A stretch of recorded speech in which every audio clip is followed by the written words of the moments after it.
Well, good morning to everyone who's seated with us right here. If in any case you're still having people on the outside to just come in, have your seats, because we want to kick this off. Well, good morning, distinguished guests, ladies and gentlemen.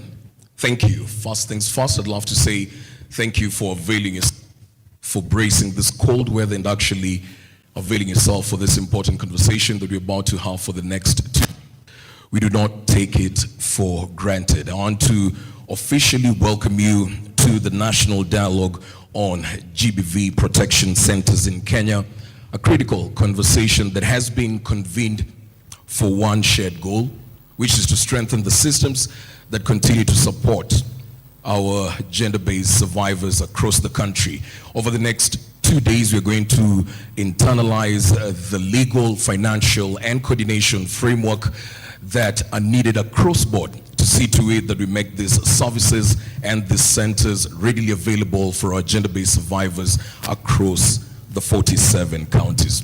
My name is Alan Owino, and I'll be the lead MC for this event, and I'll also double up as a panel moderator for the different panel discussions that we're going to be having that have been stipulated in the programs that you have with you. Of course, in the interest of the crowd not getting bored of me and not seeing me too much, I'm not doing this alone. I'll be handling this alongside my MC, whom I'll also give an opportunity to introduce herself. Thank you so much, Alan. My name is Mesh Mogana. I serve in SHOFCO in the capacity of education, but today I'll be the co-MC of Mr. Alan. Today, it's more than a dialogue. It's a commitment for us to be able to ensure that every survivor finds safety, dignity, hope. So as we are having these conversations for the next 2 days, it's more around actioning. What do we take out of these rooms while we walk out of them? And in this case, I'd like us to start off officially by rising on our feet for the national anthem, East Africa anthem, and then a word of prayer.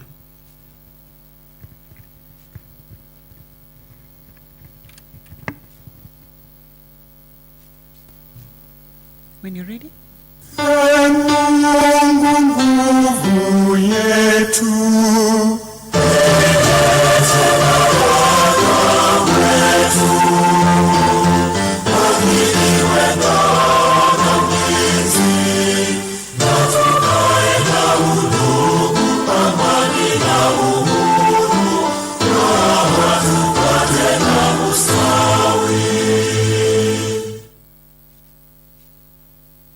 East Africa. Mungu twaomba uilinde Jumuiya Afrika Mashariki, tuwezeshe kuishi kwa amani, tutimize na malengo yetu. Jumuiya yetu sote tuilinde, tuajibike, tuimarike. Umoja wetu ni nguzo yetu, idumu jumuiya yetu. Mr. Michael, please come and lead us with a word of prayer.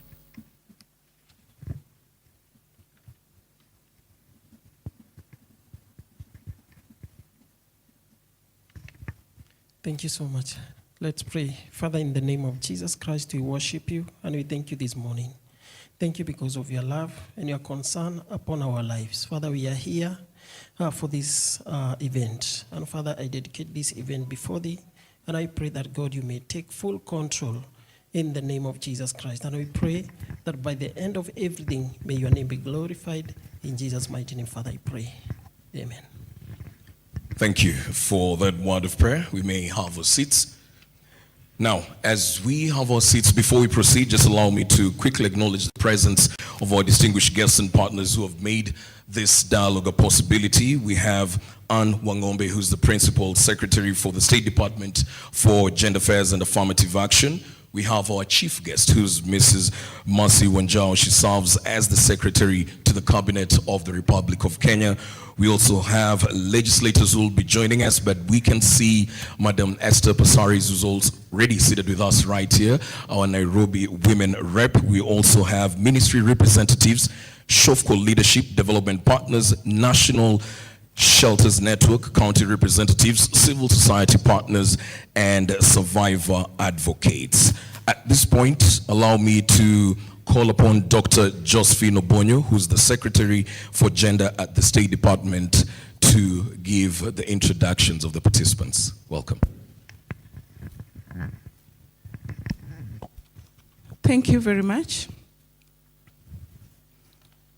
Our chief guest, Honorable Mercy Wanjao, Secretary to the Cabinet, the Principal Secretary, State Department for Gender Affairs and Affirmative Action, Madam Anne Wangombe, Nairobi County Women Representative, Honorable Esther Pasaris, the CEO and founder, Shining Hope for Communities, SHOFCO, County Executive Committee and Gender and Inclusivity, Meru County, representing the Governor Meru, Professor Rose Odhiambo, County Officer for Gender Inclusivity, Migori County, representing the Migori Governor, County Chief Officer for Gender Inclusivity, Homa Bay County, Mr. Eli Nyero, representing the Governor, Homa Bay,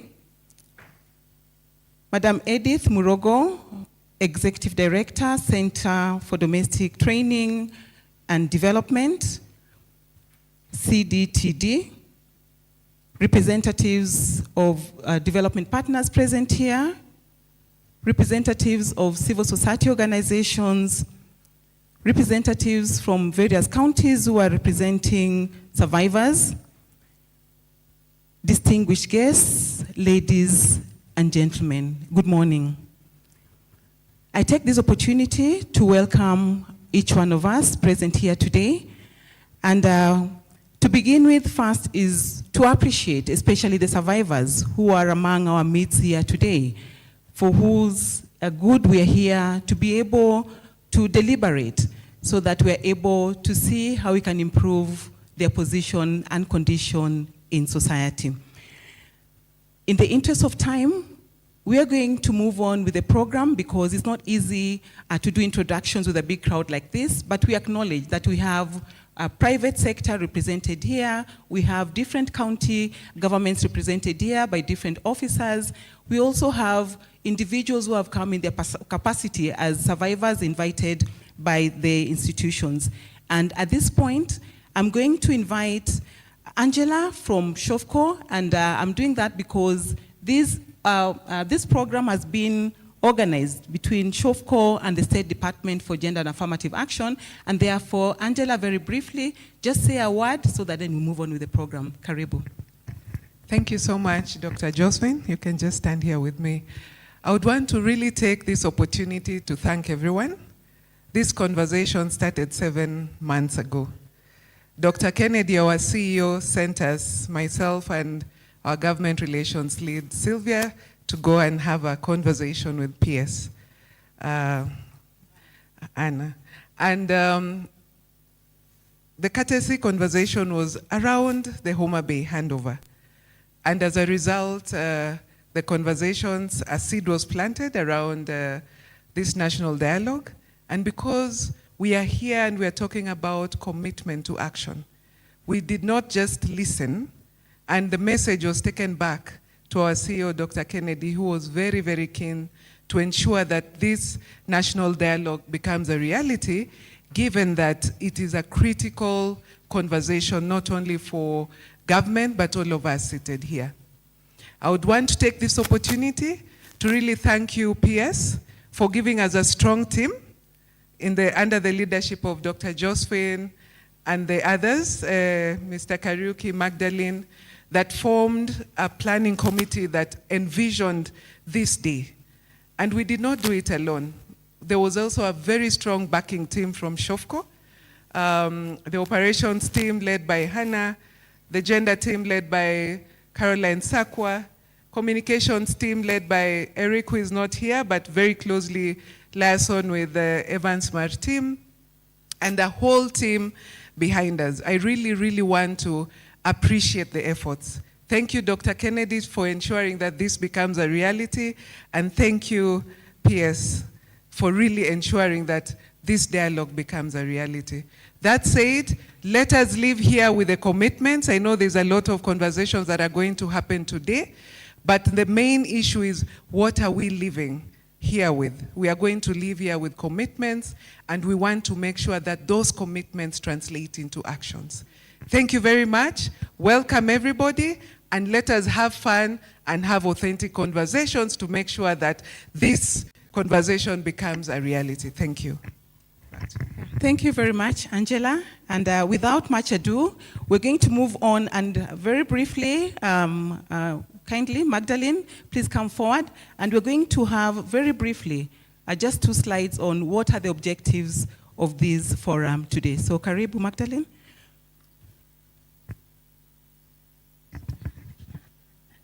Thank you, our SG, Dr. Josephine Obonyo, our chief guest and distinguished guest. My name is Magdalene Kipkene, Deputy Director in the State Department for Gender Affairs and Affirmative Action. So I'm going to take you through the objectives of today's conference, which has informed the theme, and it's projected. I think you can go to the next slide. So allow me to briefly go through the conference objectives. The first one, our guest, is the legal and policy anchoring. We are here to present the progress on the developed legislative and policy framework for GBV protection centers, identify existing legal gaps, and actualize the Presidential Technical Working Group on GBV, including femicide recommendations and frameworks. The second objective is on sustainable financing, because there have been a lot of gaps on sustaining the gains or operationalizing these centers. So we are here to mobilize consensus for a dedicated GBV fund and unlock innovative pathways to sustain survivor-centered infrastructure and services. Thirdly and last is a coordinated implementation roadmap. So at the end of the conference, we envisage to develop a clear multi-sectoral partnership strategy with all key stakeholders, including county governments, SHOFCO, and all the stakeholders present here today, because we have the National Shelters Network as well, and all the players for purposes of establishing and operationalizing of GBV protection centers across all the 47 counties. So with that, the chief guest, thank you so much.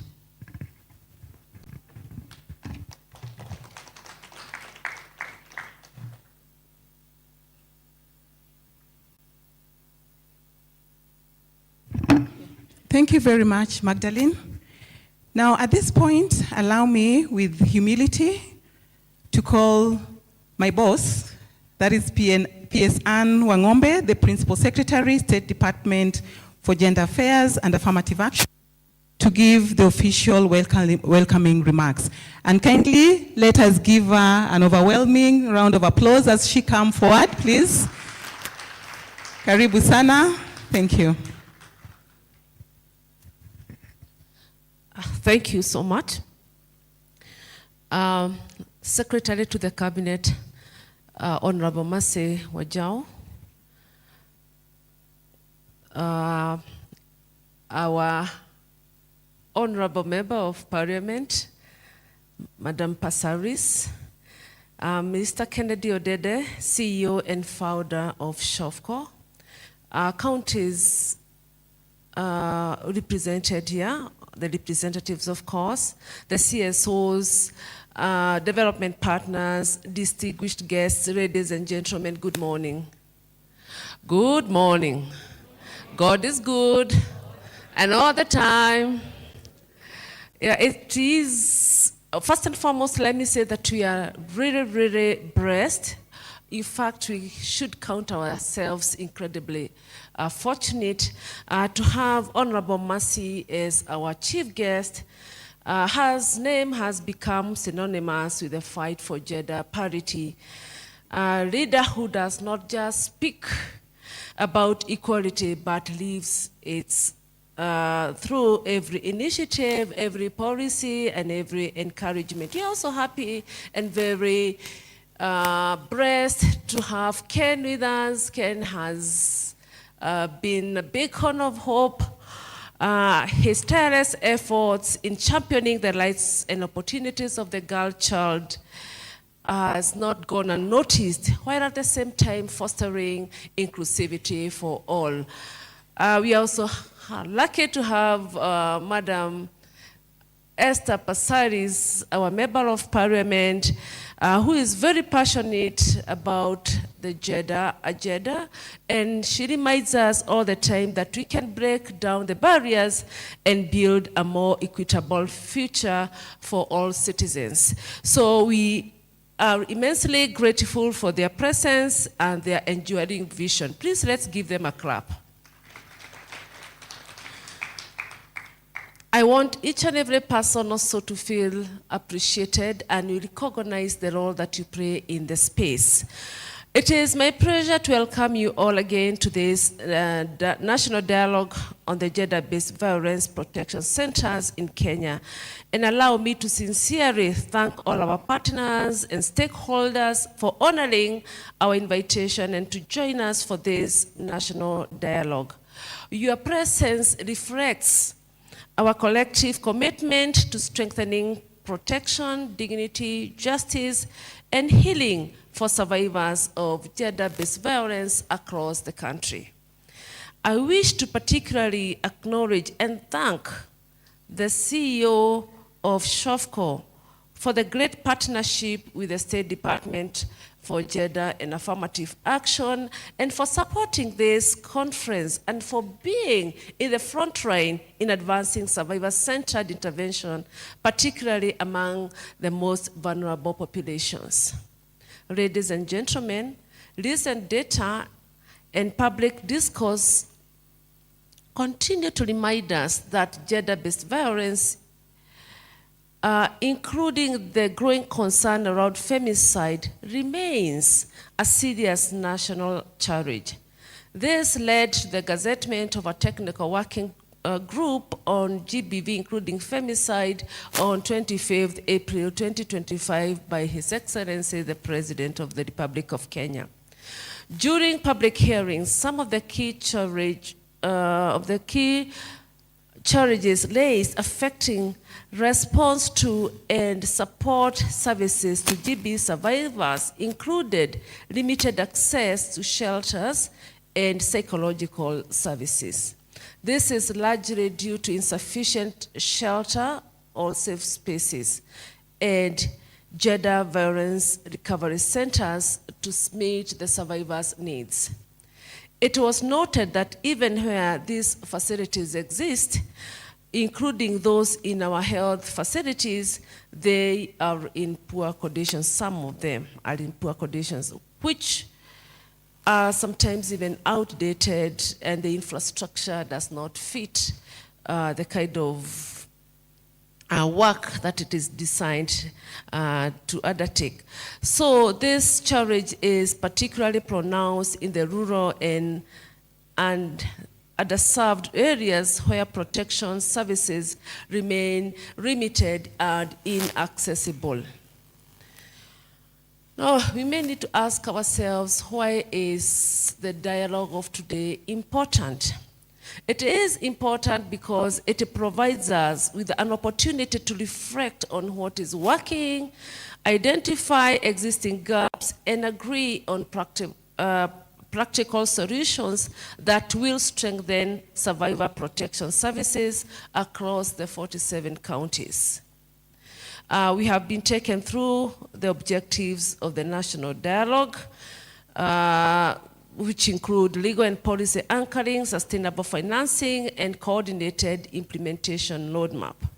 So, ladies and gentlemen, the diversity of stakeholders gathered here today is a clear indication that ending gender-based violence requires a whole of government and whole of society approach. No single institution can address this challenge alone. As we deliberate over the next 2 days I encourage us to remain focused on the needs of survivors. Let us engage openly, share experiences honestly, and work towards practical recommendations that can be implemented at both national and county levels. Let us also remember that every survivor deserves safety, dignity, protection, and access to justice, regardless of where they live.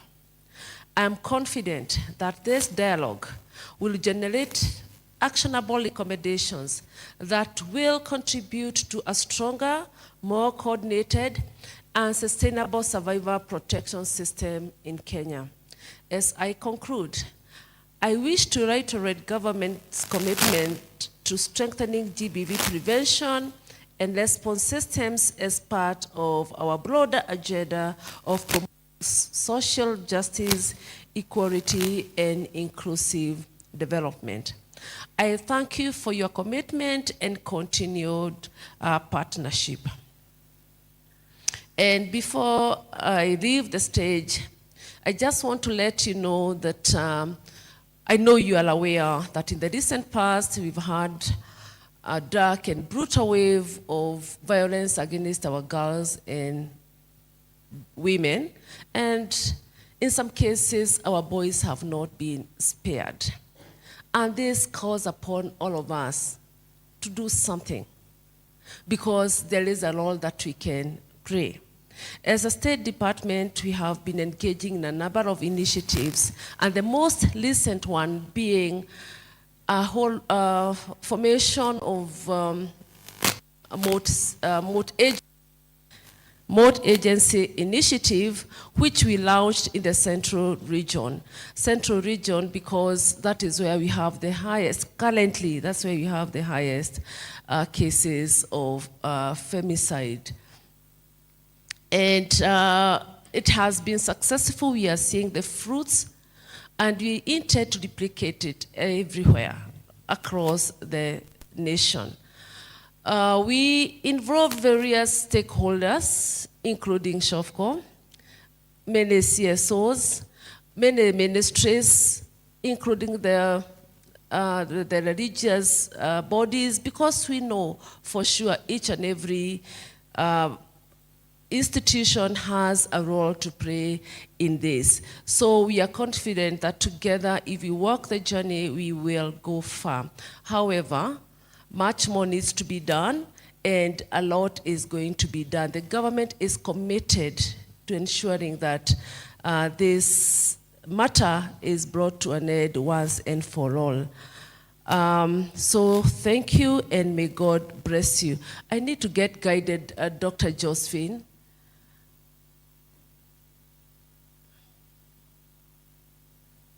Who is coming?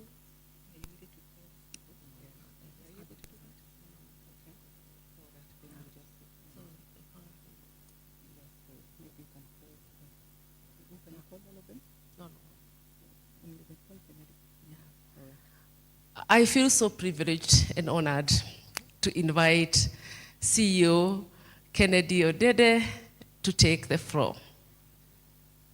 Let's give him a clap as he comes to take the floor. Thank you so much. Thank you so much, my friend.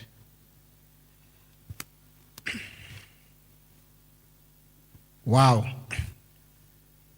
Our chief guest, CS Matswanjao, thank you for coming. PS Wangombe, my friend. Today I have very great women around in the room here. My friend, Honorable Esther Passaris, always happy to see you around. And my friend, Deputy Governor of Kilifi, just arrived here. Thank you so much for coming. Really, thank you. We also have leaders from Nyeri, Meru, all of you. Thank you so much. I'm really happy to be here and to be part of this discussion. I want to share a few things. We all agree what's happening in this country, GBV issues, and what we can do.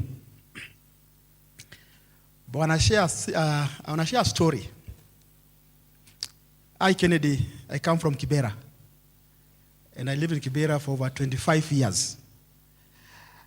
And I saw and experienced gender-based violence against women. And then when I saw how they were trying, people were trying to solve this problem, it was very hard. So, what do? SHOFCO was started as a grassroots movement.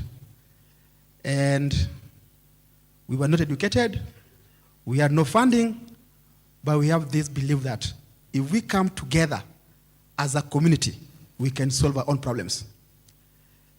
So I believe that you need an allies around you. So the first thing we did to start our first GBV center in Kibra, it was not easy. Some of the men were not happy. But how to first start with the men and let them understand what their sisters, their mothers, their children are going through or will go through. And they were able to own it. And first of the employees at our GBV center in general department in Kibera were men. Because I believe it has to be what? Mind shift.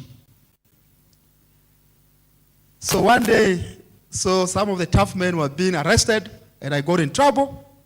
So some men went to Honorable Prime Minister Raila Odinga Baba. And Winnie was my friend. So they went and say, hii SHOFCO, Baba, sisi wanaume, tunaogopa tu, tunashikwa, tunaenda kupewa kwa jela, juu ya bibi zetu. And Baba was like, what is happening?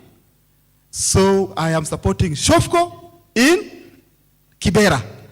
And that is how we really became powerful in the community and the mind shift started changing. There was no accountability.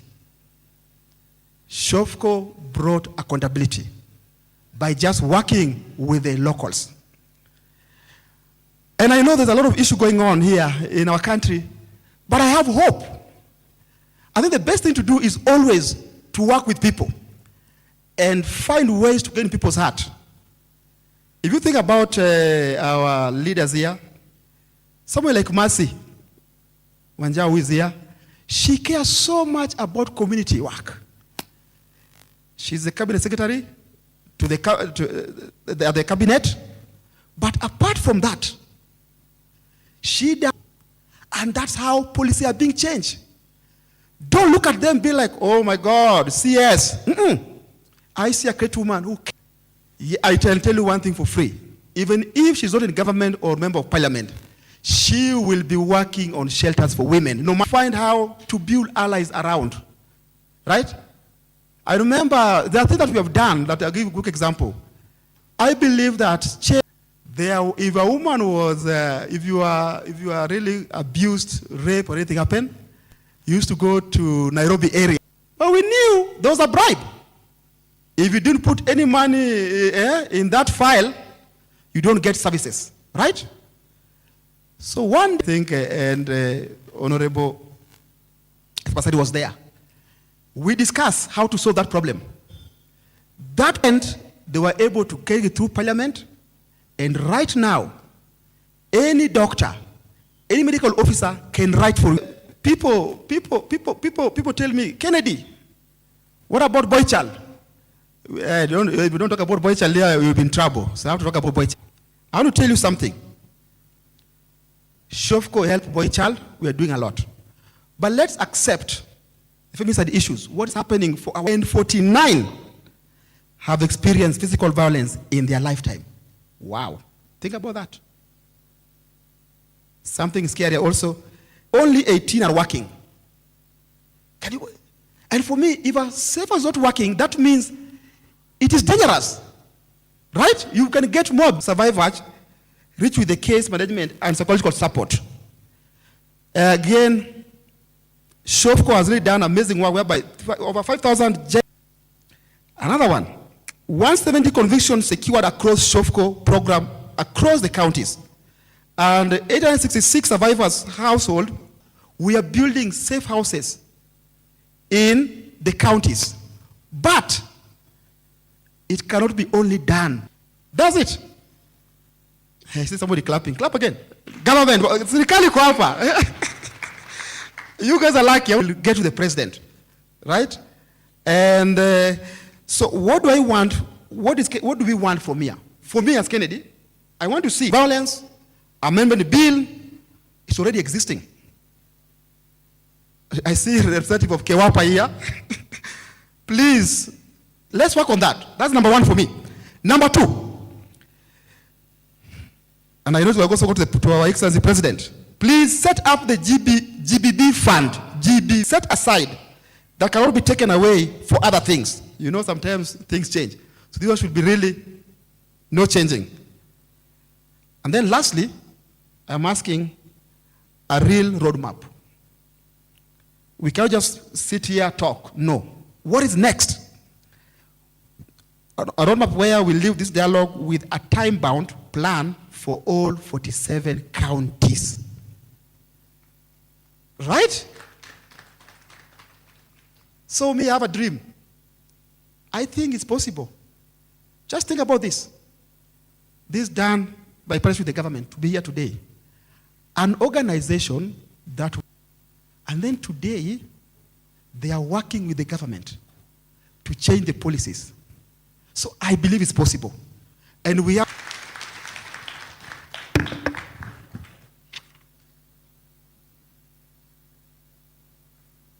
A round of applause, a proper one, because of the work he's done on the ground.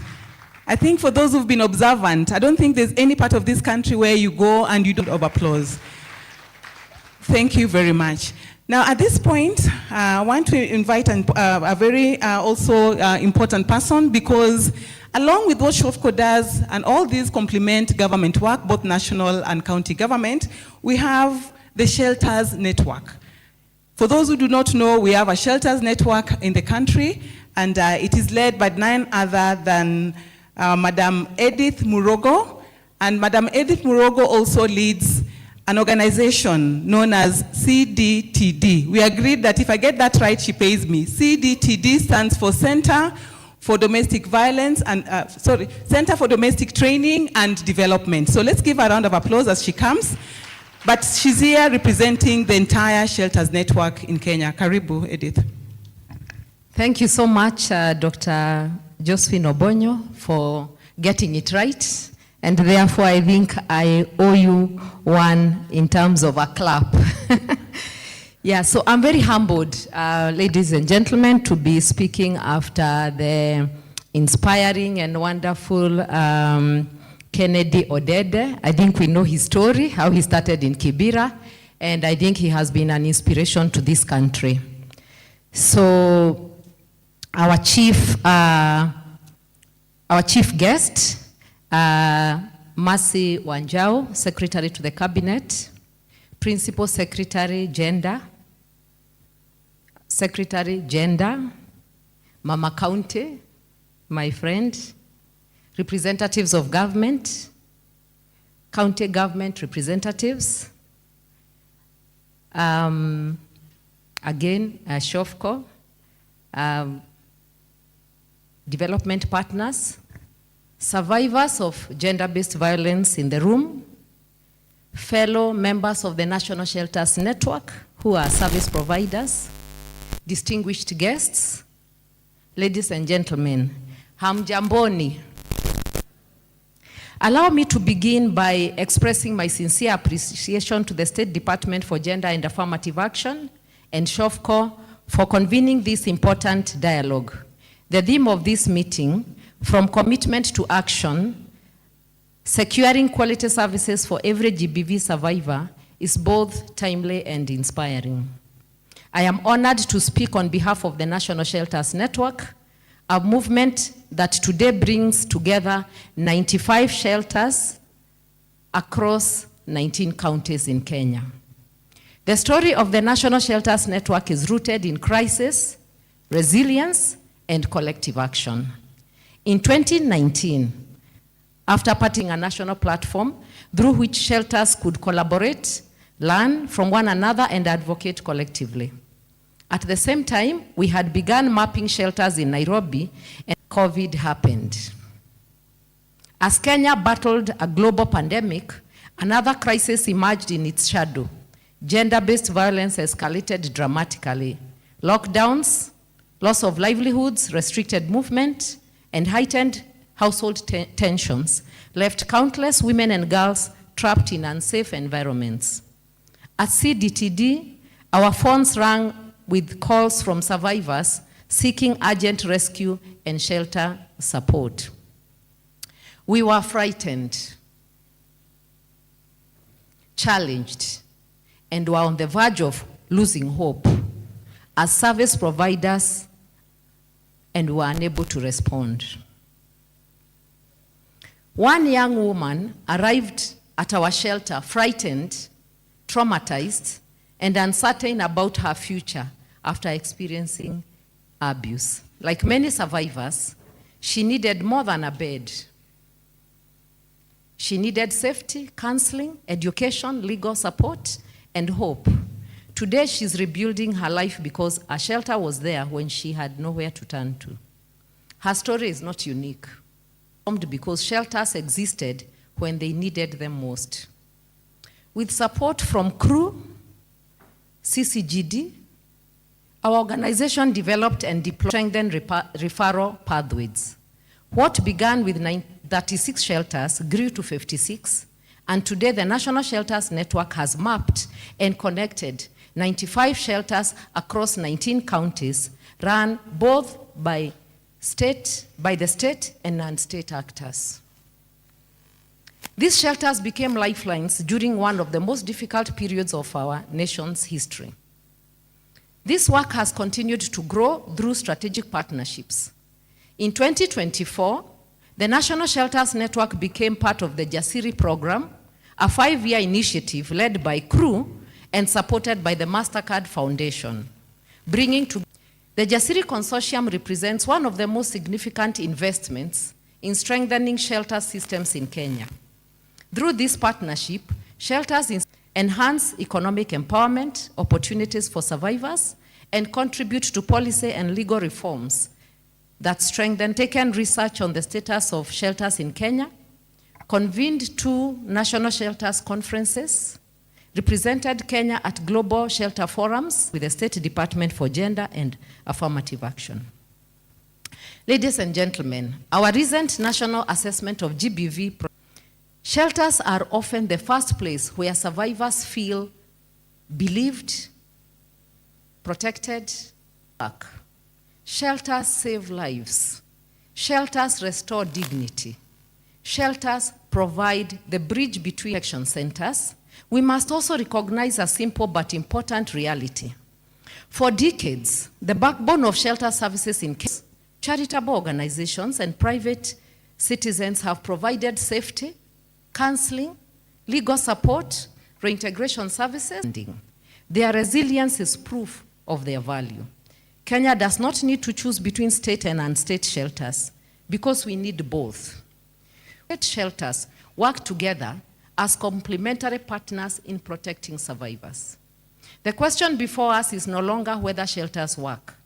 The evidence at the scale required to ensure that every survivor in Kenya can access quality protection services when they need them most. Fast track the proposed amendments to the PADV Act. Number 2, establish a framework for the Kenya that is registered as a shelter. Shelters have had to seek other registration regimes for their own survival. Adopt and implement national grants and public funding for qualified shelters, and ensure meaningful inclusion of shelter providers in national referral mechanism for GBV in Kenya. Around the world, governments recognize shelters as an essential public service and invest in them accordingly. Kenya now could achieve if the resilience they have already demonstrated was matched by sustainable public investment.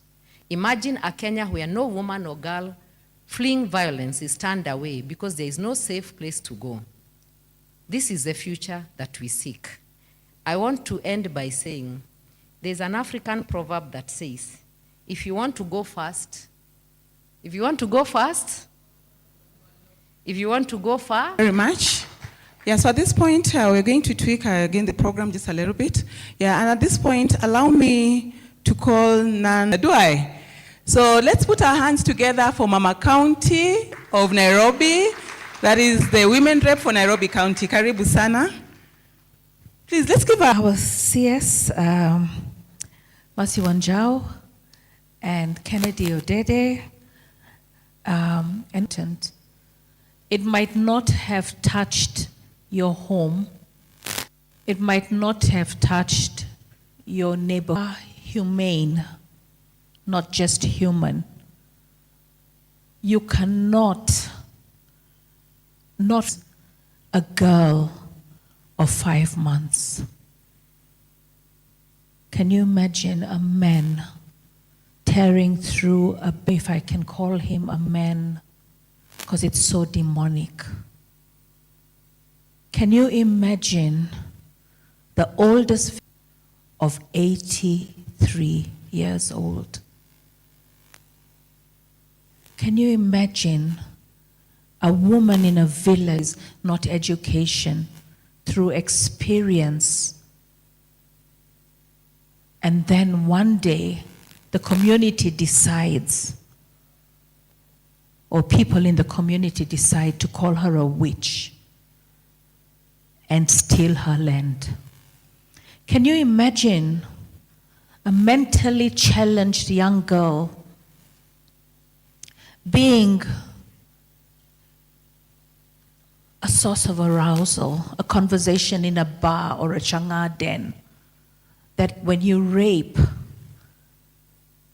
a mentally challenged person, it is going to be so juicy. She's being taken through experiences and feelings that she's never known. But the men who pounce on her think it's so beautiful, it's so entertaining how she screams. That is how sick sexual gender-based violence is. So before I go ahead and read for a moment of silence for all the victims of sexual gender-based violence in our country, thank you.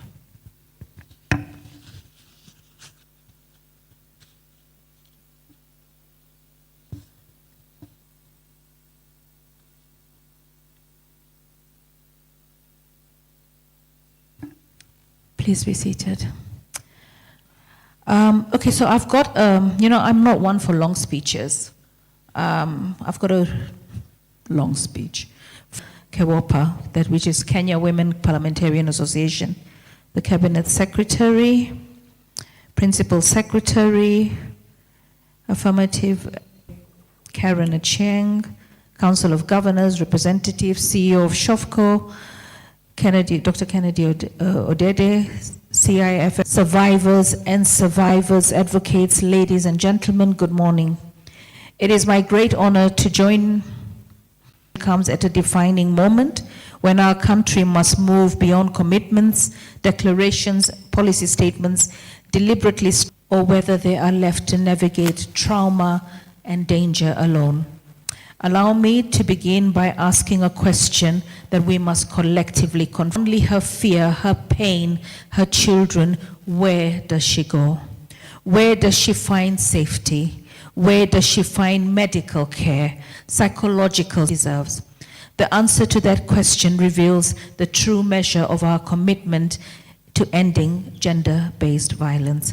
Across the world, the statistics on GBV, World Health Organization has estimated that 1 in 3 women experience violence during their lifetime, with intimate partner violence remaining one of the most common. Women and girls are killed every year by intimate partners and family members.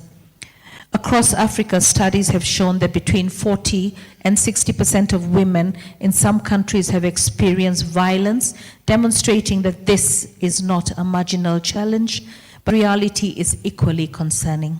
The Kenya Demographic and Health Survey of 2022 revealed that 34% of women in Kenya have experienced physical violence during their lifetime.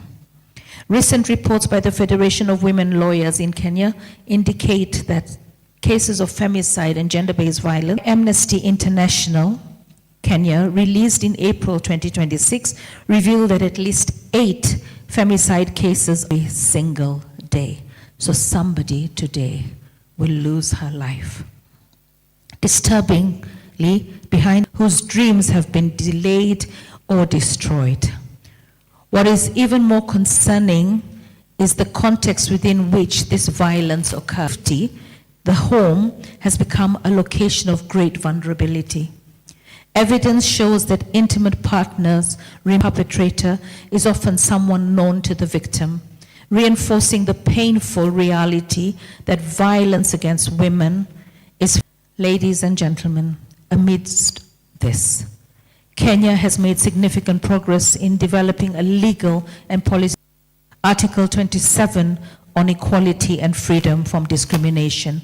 Article 28 on human dignity.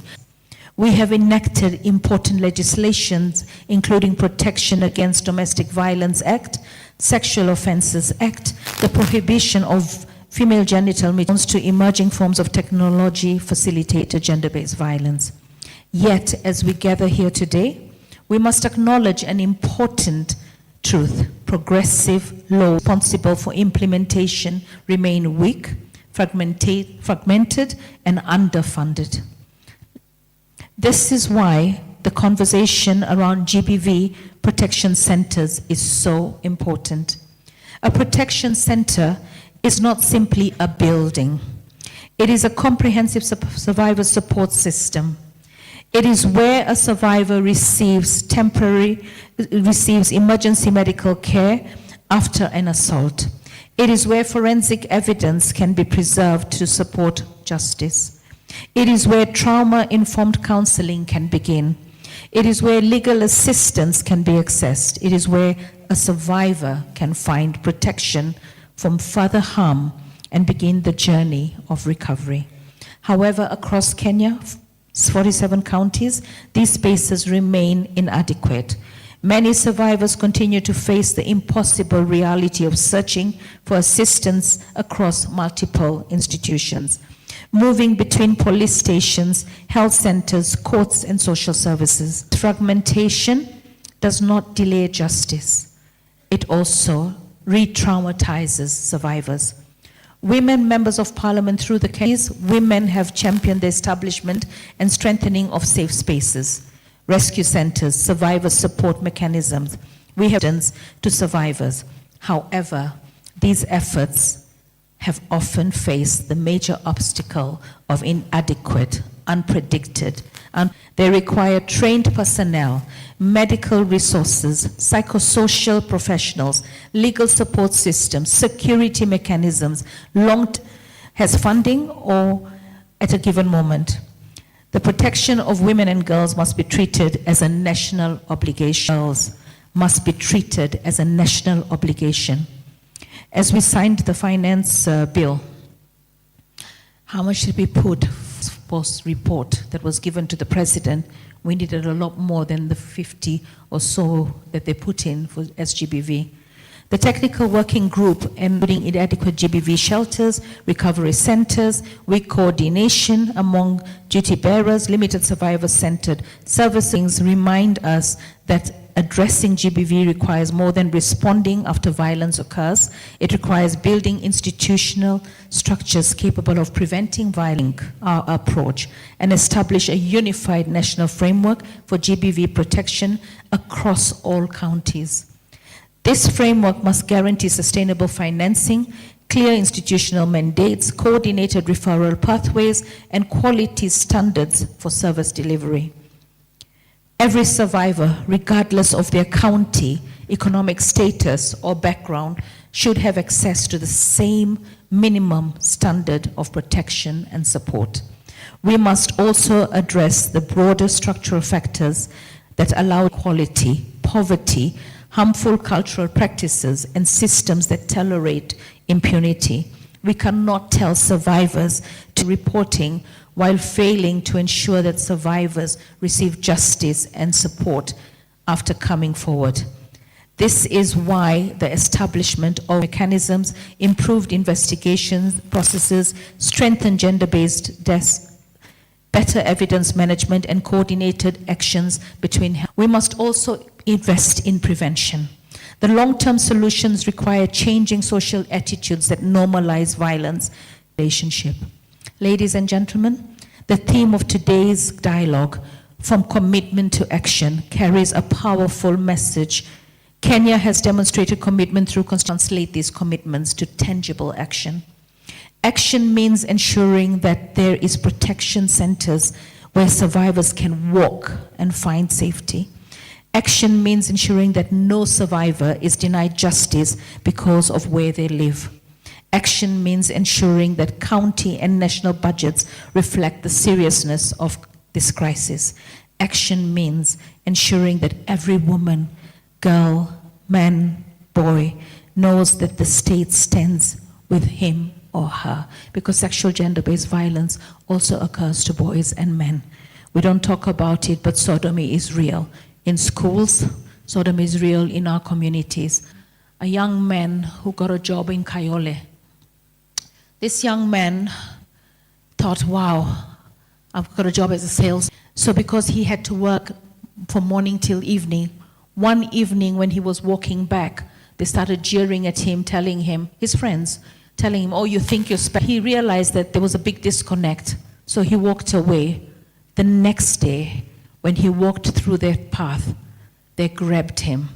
And when we had a safe space of discussion with the DCI boss, Kenoti at that time, and he said, you know what, I'm married, I have children, or am I a woman? Where was his safe space for social support? You know, he didn't have it.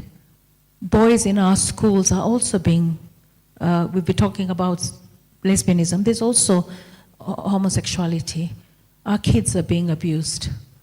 And our kids are also having sex. I hear that, you know, I heard a story recently about having contracted a strange gonorrhea. I'm still following up on that case, but it was a chief who told me that story. We have problems. We need he's for she. Every man in this room, can you please stand up as I close? Because I celebrate you for being here for this conversation. Could the men, when a woman escapes violence in the middle of the night, carrying only her fear, her pain, and her children, what legal assistance and dignity that every survivor deserves, she will find it in the comfort of her to not want to be there, because it's a conversation for women. It is not. We need to speak out for us. When you hear a man bragging about what he did in the bar last night, it's not a bar talk. It could be your wife. So please, protect us. Protect us.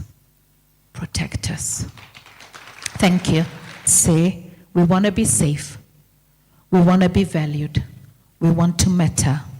Let us move together from commitment to action. Oops. Please allow me to invite the Deputy Governor of Kilifi, Honorable Fola Chibule. Please, the stage is yours.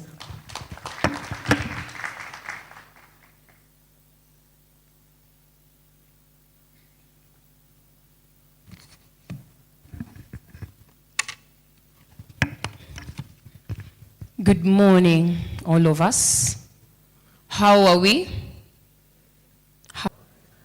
And all the time, thank you. The chief guests, Honorable Mercy present, the PA State Department for Gender and Affirmative Action, who has just stepped out, the MP, Irene Mayaka in the house, just wave to the crowd.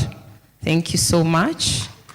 The CEO, we say himself, SHOFCO, Ken Odede, all representatives from private sectors, all GBV survivors in the house, CS Zasubui. I join all of you, like-minded champions. You're here because you're cases. You know, Mheshimiwa Pasaris just mentioned data which has been reported, because I believe each and every one of us is coming from one of the 47 counties. And even if we've not had, you mentioned that the perpetrators, I'm sorry, lacking a better word to use. We say it's the human being. They are also vulnerable. This month is a month of the male mental health month.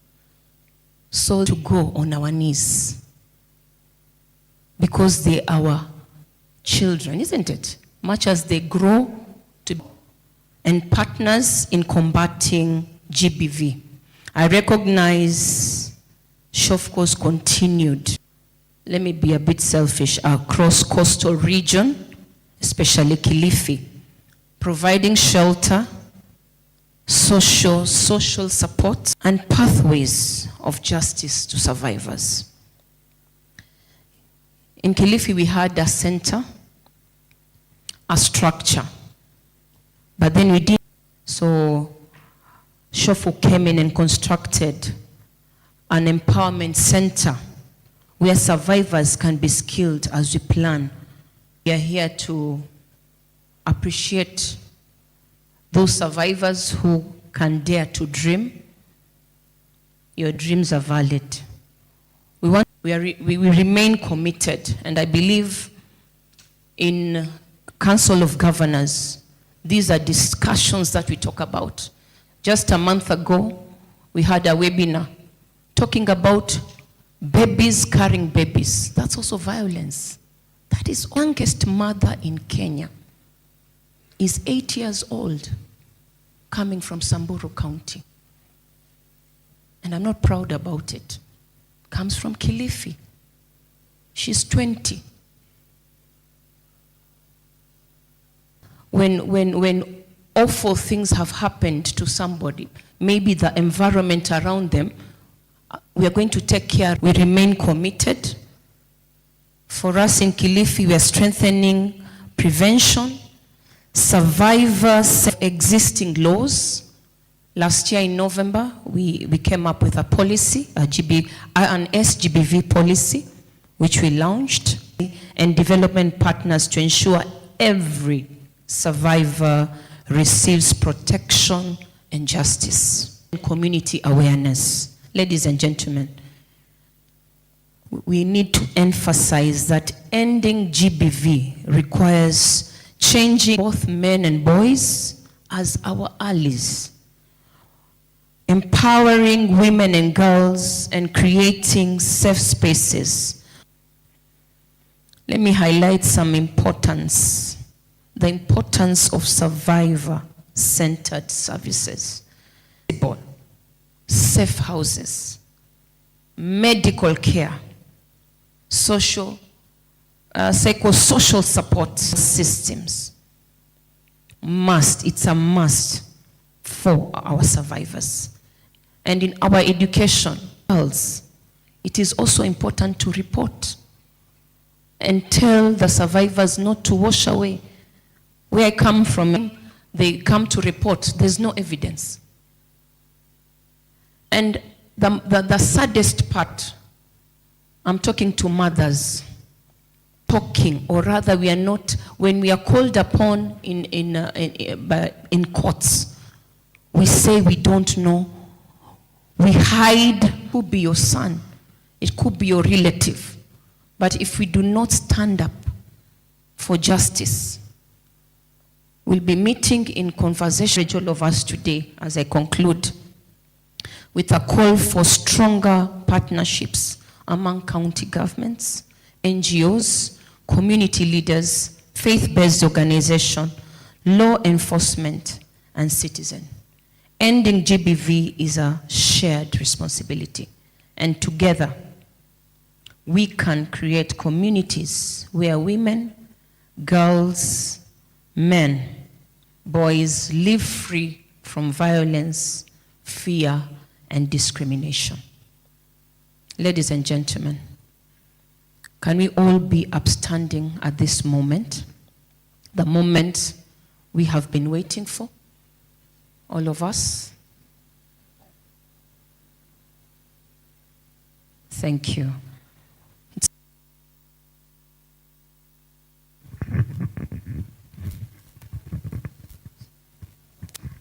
Thank you.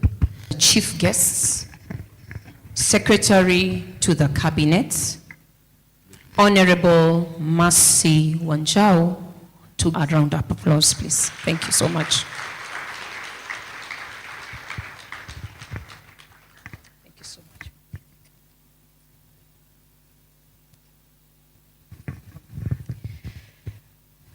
DG Kilifi presented here from various organizations, development partners, civil society, distinguished ladies and gentlemen, good dialogue, the National Dialogue on Gender-Based Violence, Shelters in Kenya, convened by the State Department, a conversation that perhaps at some point we thought would never happen. But now it is needed more than ever. The government at both levels, development partners, the private sector, GBV shelter players, all key stakeholders whose commitment to GBV in Kenya. Last year, just about now, we celebrated the 30 years of Beijing. One thing that was so sad, so underwhelming, was when those ladies who went to Beijing, then in their 30s and 40s, they said that when they were going to Beijing to negotiate the Convention for Women Leadership, Women Femicide, the conversation would be about gender-based violence against the woman. So ladies and gentlemen, because GBV continues to negatively impact on the health, safety, dignity, and well-being of vulnerable populations, and GBV happens in all sorts of places, in private, in public, in homes, and the data suggests that 1 in 3 women in Kenya experiences physical violence at some point in her life. And this is why one of the previous speakers has said, when a woman leaves her home one night, one rainy night, no food, no money, where does she run to? Where does she go? This is a story that we have heard over and over. This is the scenario for Wanjiko, for Atieno, for Rehema, who gets married, settles in her little house, her little shamba with some chicken, a small business, but one day things go horribly wrong and she has to leave, beaten, injured, broken. And she rushes to her best friend, hoping that that might be the place that she will find. You're welcome. And after a few days, she realizes that even with the best of effort, this is not practicable. It is not practical realities of day-to-day living. Make her realize that this cannot sustain. And if that man comes calling, she returns back. And within a short time, we are back to the same side. Does that man go if he is the victim? The statistics are alarming, and in 2024, handed over to him in January. And that task force carries a lot of promise and is loaded for purposes of this conversation today. Of a lot of discussion, a lot of unbundling, and about a month ago, it began to find its way into the cabinet, be hearing the progression of it. In that task force report are loads of recommendations. Some have been mentioned by the previous speaker, that you know what to expect when you go into those shelters. The need for a regulatory mechanism that is clearly understood across because GBV denies dignity. GBV promotes vulnerability and shame, and GBV must report. So you see, GBV shelters are not just buildings. They're places of refuge, healing, protection, and while offering essential services such as psychosocial support, medical care, legal assistance, counseling, economic empowerment. And for many, shelter can mean the difference between life and death. So sitting here today, we really are sitting in a common. As we converge for this dialogue, let us take note of steps on GBV shelter provisions made so far. Notably, government and civil society organizations have come together and they've established a number of shelters and recovery centers across the country.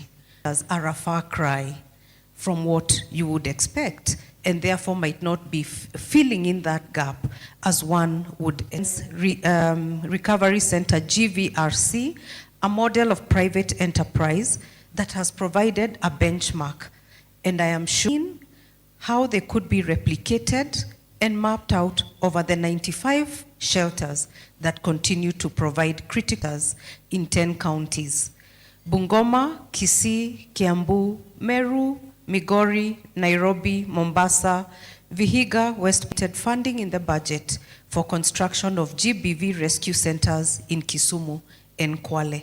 So you can see the intentionality, and the peace issue is we need all hands on deck, and government could never pretend to do this on its own. We do need the critical. In addition, there are initiatives under the National Police Service through establishment of the police centers. Exceeds the available capacities. Many counties lack adequate shelters, or where the shelter exists, the facility. The reality is that survivors should not have to travel long distances to seek safety and justice. Protection services must be including women and girls with disability, children, older persons, and marginalized communities. Indeed, we recognize some of the challenges that these shelters face that hinder operationalization, expansion, and sustainability of shelter services. It's important to cite these limitations because among us, some of these challenges could represent bridges that you could come through on this. The absence of a coherent legal framework and standard operating, inadequate infrastructure, limited psychosocial or legal support services, weak referral systems, stereotypes, inaccessible services for persons with disability, low public awareness, and the shame around ourselves. But this is not where we should dwell. We must grow out of it through reform, unity, to share experiences on best practices, to strengthen partnerships, and agree on practical act ourselves to sustainable solutions. The conference will also discuss the need for increased investments for establishment, operationalization, and sustainability of shelters and one-stop centers. While community engagement, economic empowerment, positive parenting, engagement of men and boys, and elimination of to improve reporting mechanisms, helplines, case management, and referral systems, especially for survivors in remote and members of parliament who are present here today, because a lot of legal reform has gone into this area. And there are a lot of tools and instruments that are due for passage, and Kenya will be ratifying them. At the domestic level, we heard about the citation forms to be made. Let me also recognize the county representatives, because for this loop to close, the county, a lot of energy spent in creating awareness that we would be able to walk out of this kind of a menace, even as the reform. A conclusion, I urge all of us to contribute effectively for purposes of generating insightful and practical access to quality GBV protection services throughout the country. Let GBV be a story of the past in a manner similar to leprosy and polio. Let it be a story of the past. Together, we can create a Kenya where every woman, every girl, every man, every child, every vulnerable person lives free from violence. I wish you a successful conference.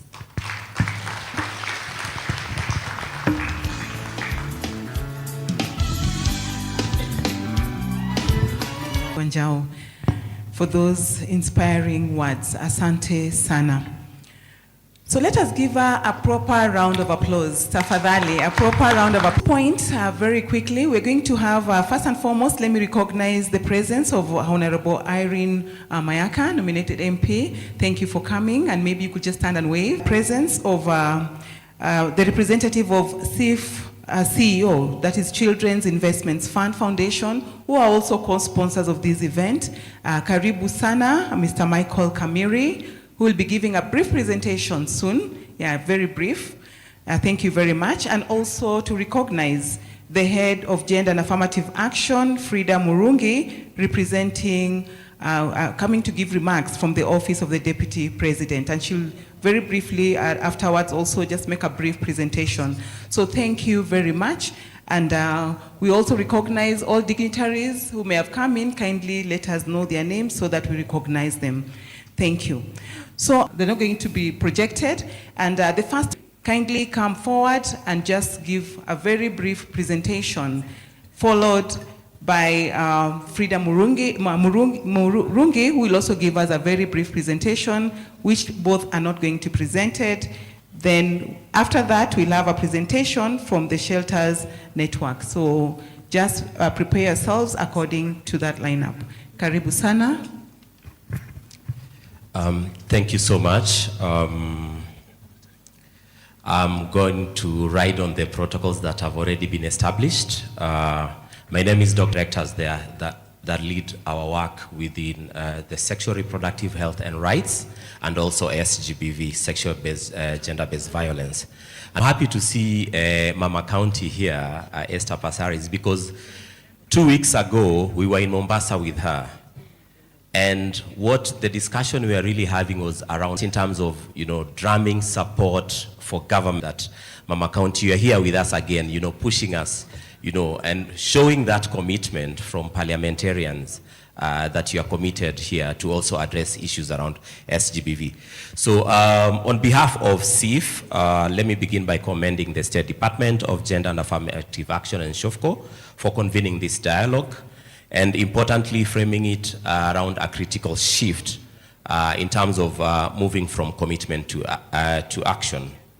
This dialogue is definitely urgent and timely because of the alarming statistics that we've had this morning around how GBV is continuing to increase, especially in Kenya. Kenya has already made important legislative progress, yet survivor-centered services are still fragmented and uneven. And girls are still continuing to experience GBV issues. So at CIF, this is not a new agenda, honestly, for us. We're supporting models that support integrated services, including shelter, case management, and referral pathways, particularly that is elevating this in terms of how can we have a national coordinated framework to ensure that SGBV services and GBV protection centers change. One is ensuring that we have a national anchored standardized system, not parallel systems. And what we mean is that protect system. And what does this require? This requires legal anchoring, defining what the minimum standards are for these GBV centers, establishing. Only then can we ensure that there is consistency, equity, and scale so that access to protection does not depend on the geography. 2, finance and the best models will not hold. The proposal for a dedicated GBV fund is therefore a critical step. And this is where, for CIF to really see how we can support the design of the pooled financing architecture, align development partners and private sector. But let me just be clear. External financing, donor financing can only catalyze. It cannot substitute for economic, delivery must be anchored in partnership and implementation realism.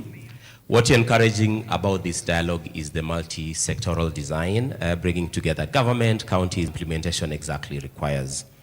But success will depend on translating this into, a clear phased out rollout approach across all these counties, ensuring that there's a strong coordination mechanism across the sectors and alignment within existing platform, including the health systems, the police, the community-based model.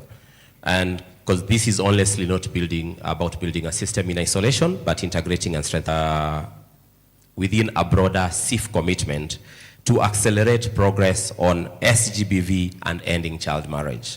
Protection centers are a critical part of the response. Norms changes, I think that has been addressed, and a pathway for the GBV survivors as well. But also recognizing the other pillars that we must look at. We must look at the legal framework, must also address the justice and the prosecution system. We must address how reporting and behavior change must be done.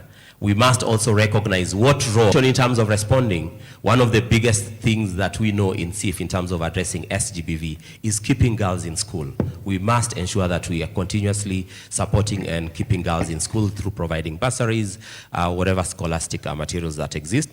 But then survivors should not depend on geography, lack, or the strength of the informal networks to access protection and care. Stakeholders. We believe that sustained collaboration and alignment of efforts are essential in advance forward to the outcomes of this dialogue, which will provide valuable insights for strengthening coordination, informing future engagements, and contributing to a more coherent and effective response for survivors across the center of our efforts. Through collaboration and these shared commitments, we can create safer communities and a more responsive support system for those affected by this violence. I wish you a fruitful deliberations and successful outcomes. Asanteni sana.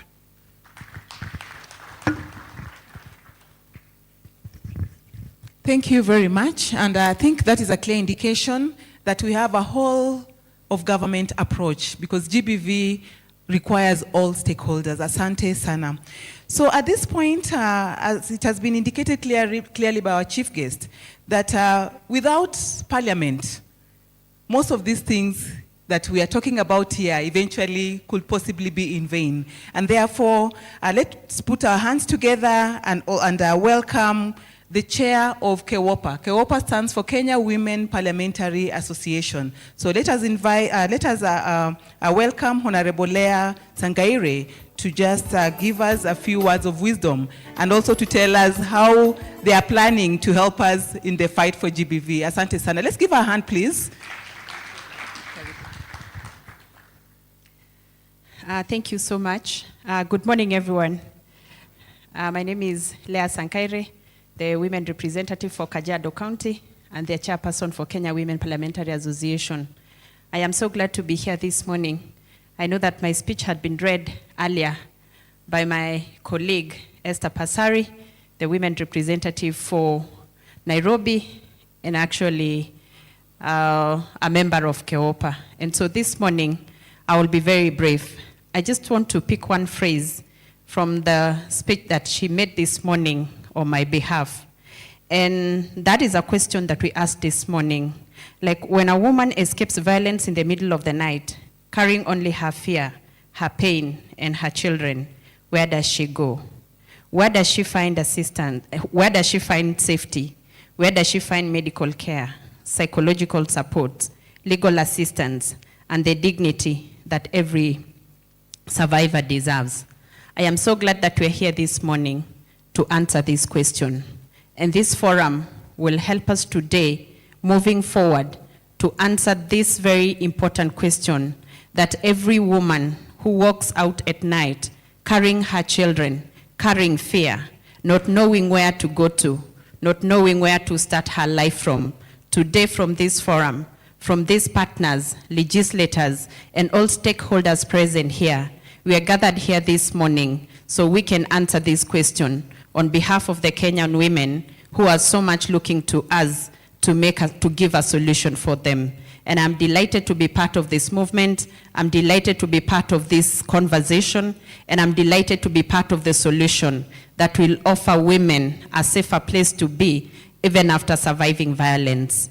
And this morning, as women legislators, we want to reaffirm our commitment that any laws, any policies that will be needed to make sure that we support our GBV survivors.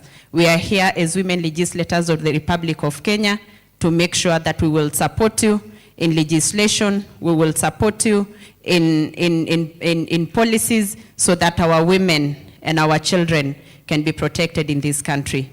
I know the speeches are over, and so I'm not here to make a speech. I'm just here to let you know that the Parliament of Kenya, the Republic of Kenya, stands firm with you, with the stakeholders, to make sure that this thing comes to an end and we protect our victims. Thank you very much, and God bless you. Thank you very much. I think she needs a gold medal for a politician to take 2 minutes. That's rare. Let's give her a good hand of applause. Thank you very much, and also for your commitment and for leading KEWOPA, because this fight is for all of us, but KEWOPA takes the lead. So at this point now, allow me to invite our MC for the day, who will take us through the rest of the program. So karibu sana, Alan. Welcome.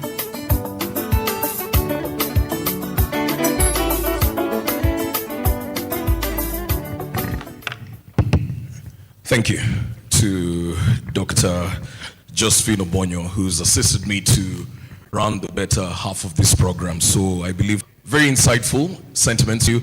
I'd love to genuinely apologize to the sign language team. So this goes to Michelle Muteti. Apologies for not recognizing your team when we were doing the introduction. So we just recognize the sign language team led by Michelle Muteti, who's handling that bit. So we want to move to the presentations, and what these presentations bit entails is what I call the education and evidence bit of our program today. We understand that for you to get to the solutions, you have to understand where the gaps in this ecosystem surrounding the GBV ecosystem exist, and that is the sole purpose for the presentations that are about to be made at this point. And I want to welcome a gentleman by the name Matthew. Matthew is from the Center for Domestic Training. With me on the time. Thank you.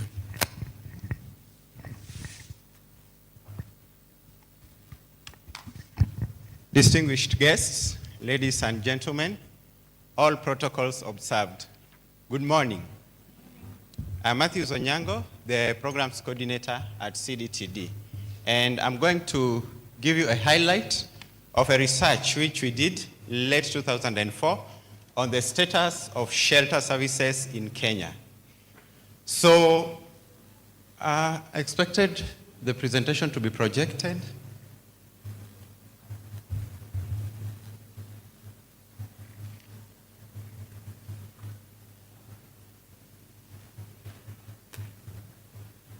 Okay, as they work on it, we work in 19 counties, and up to now we have reached 95 shelters.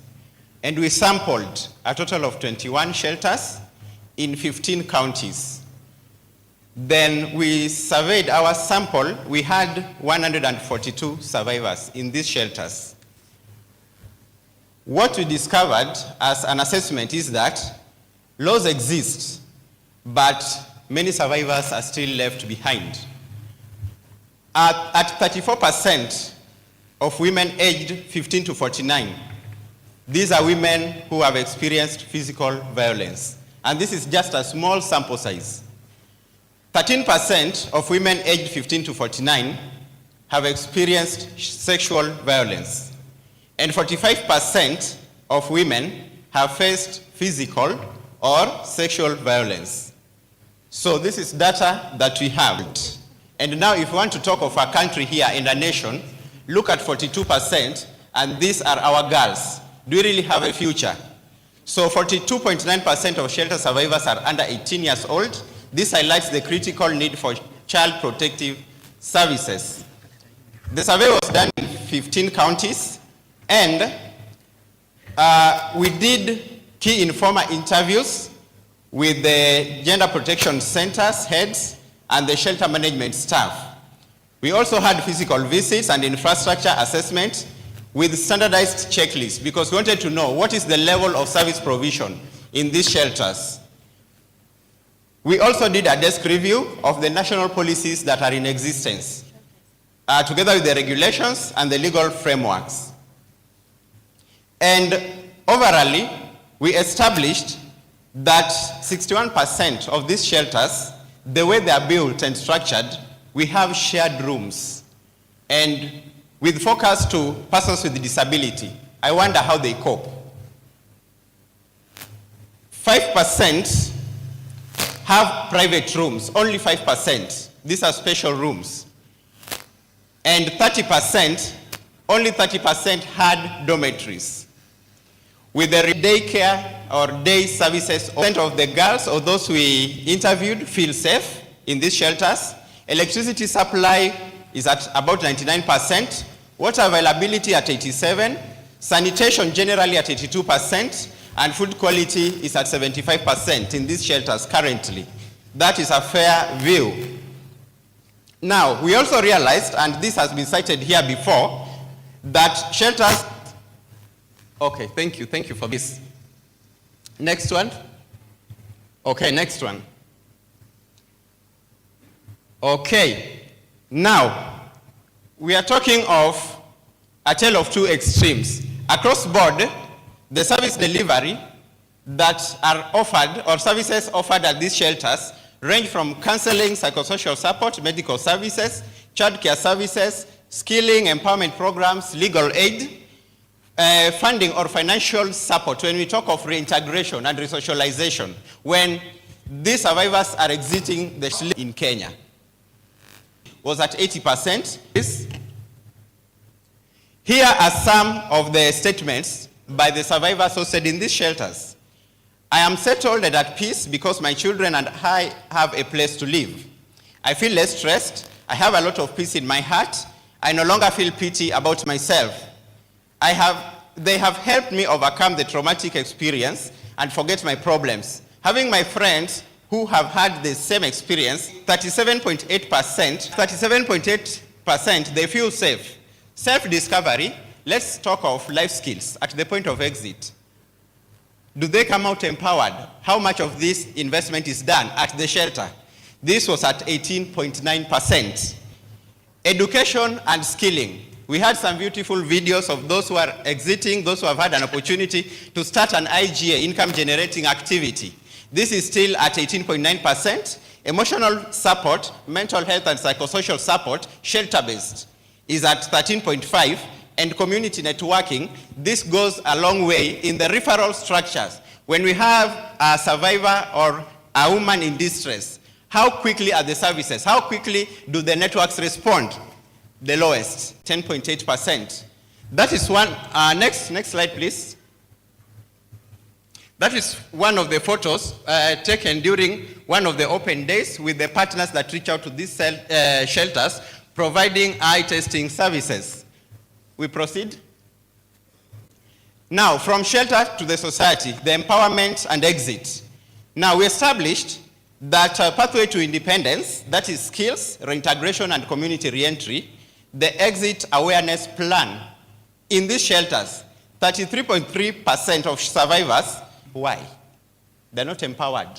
They feel insecure.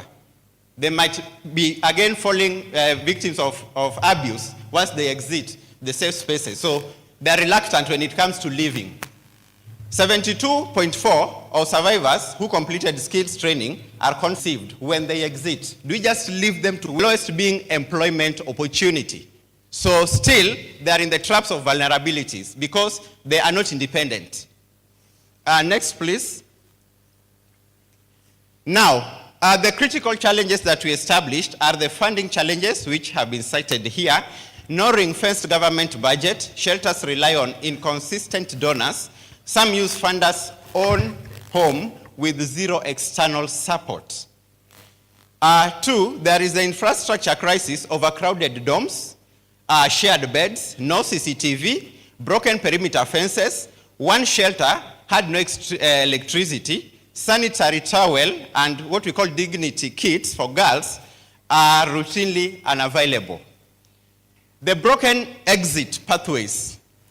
Only 33.3% of survivors know an exit plan exists. All they know is, I need a shelter. But they don't know that as I exit, there should be a plan. Otherwise, I'm still exposed. Staff overload, 51.4%, and this is on staffing generally, for the shelters now that we examined. Some of them are not letting go. They will. Poor fencing, ability plans, one of the works, just to fundraise and try sustain. Now, the policy, registration, and legal gaps. A fragmented framework, we all agree, that consistently fails survivor. The key legal instruments, the Sexual Offences Act, and these are the gaps, does not mandate GBV shelter services. 2, Protection Against Domestic Violence Act, 2015. It mandates shelters, but lacks operational guidelines. So they are only recognized, but operation-wise, no. Children's Act 2001, child centers face integration gaps in the society. National Policy on GBV Prevention 2014, it is gaps, it is under-resourced, and enforcement is under-resourced, and it remains weak. Now, the hurdles, the day-to-day cannot be afforded by everyone. There are delays due to bureaucracies of up to 1 year. So if you cannot register and operate in 1 year, how many girls, how many women are exposed? We need to look at it with that angle. Now, reported bribery demands from officials, this one was cited, and no recognized. That is just one of the photos of the day-to-day activities at the shelters, and you can see children playing. Next, please. Now, our recommendations are that we should enact as a country a GBV Protection Centers Act, develop standardized legal framework with minimum standards for infrastructure, staffing, services, and monitoring. We don't want to lock anybody out. We have the government shelters, and thanks to our government for that. But we also have other shelters that are privately owned or NGO run. In this other ecosystem, run by private institutions and NGOs. So there needs to be at least a policy to ensure inclusion. 2, establish sustainable public funding. 3, create a national gender protection center coordination system by building a centralized database of all shelters, survivors, and services to enable efficient referrals and accountability. Investment in staffing and infrastructure of the shelter ecosystem. The CCTV, which are critical. The fencing. You invest a lot in a vulnerable woman, you rescue them, save their lives, but send them back to danger. So we are doing zero work at the end of it. So it pro bono as CDTD in terms of access to legal aid. But we need to also focus in this by providing in-house legal offices in all gender protection centers. Train law enforcement in trauma-informed response and have 24/7 legal aid services, just like we have a hotline for GBV cases. As I finish, I would like to acknowledge, next slide please. We are grateful to all survivors, the shelter staff, county officials and partners who made this assessment possible. And we have shared our publications using that QR code. So maybe you can take some time, you can scan it, then you'll access all our publications. Please, let's appreciate him for that presentation. Thank you so much for setting the foundation for the conversation for today around mapping the gaps. I believe with the data that speaks for us, we are able to now kick off a conversation that is able to inform the actions we're going to take. The most important persons within the room who will highly inform the concept around how our safe houses have been working, enough to be able to share with us how the safe houses have been able to support them transition. Please welcome from Maisha Safe House, Ms. Ryle Andisi, please, followed by Masi Mwange from Center for Domestic Training, and then Mary Mukami from SHOFCO Safe House. I collectively call them so that we can also save on time. So we'll start off with Ryle.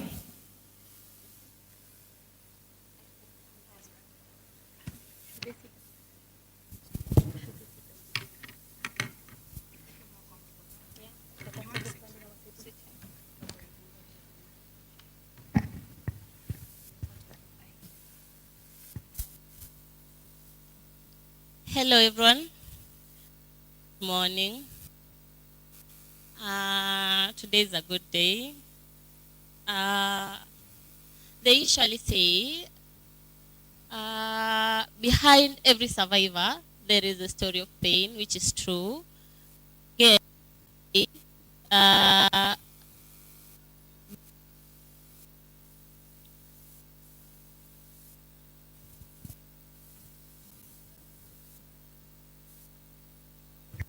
Hi.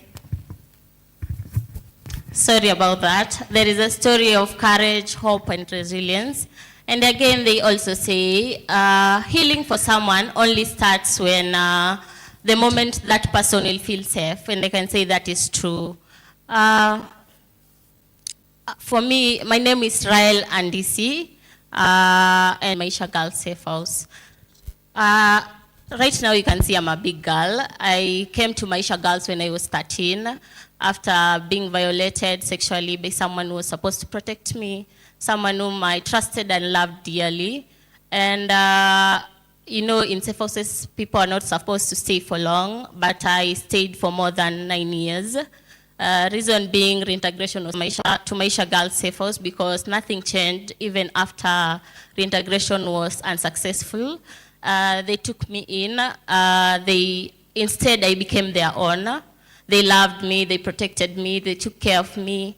They ensured I received to have yoga sessions, and without knowing and with little expectation, Maisha Girls became the greatest family I'll ever know. They took me to high school. For those who may know, it's a very beautiful school called Nyakach Girls High School. And I lacked nothing in that school. And after that, even in that school, when I was in school, the students wouldn't believe that I was coming from a shelter. They will say, I come from a rich family and I just want to be cool about it and stuff. And when I finished high school, they took me to university, where I did a bachelor's degree in criminology and criminal justice. In Maisha, we tend to do a lot of hand skills like tailoring, bead making, shoemaking, braid. All girls tend to go to school. There are some who have never stepped their foot in classes. There are survivors who don't even know English and Swahili. And I'll just like to recommend that in the safe houses that we're going to build, let them consider hand skills, and again, let the safe houses big space, and it's very beautiful, and the survivors can play around, can do a lot of things around, and it's just comfortable. It's be a house, but let those people we employ there, the professionals, let them be able to make the girls like, and again, the safe houses, like I've said, safe houses, people tend to take long courts, and those who are here from the court, the CS, I think we should do something about that. Maybe create a different court that will be handling survivor cases, so that they won't take long. And when they take long, they stay in the safe houses, and the girls' life, like the survivors' lives, can't stop there. Their lives can't end there because they are in school, some of them. I have heard CIF directors talking about education, and I just wanted to ask you guys, yes, you take these girls to school, yes, they get educated, they learn with all their heart, knowing their lives depend on that, but after that, what are these girls going to do? Like for me right now, I've finished school. What next? Because I'm just at home. Another thing I'd like to talk about is while building the safe houses, let's fund more the last recommendation is on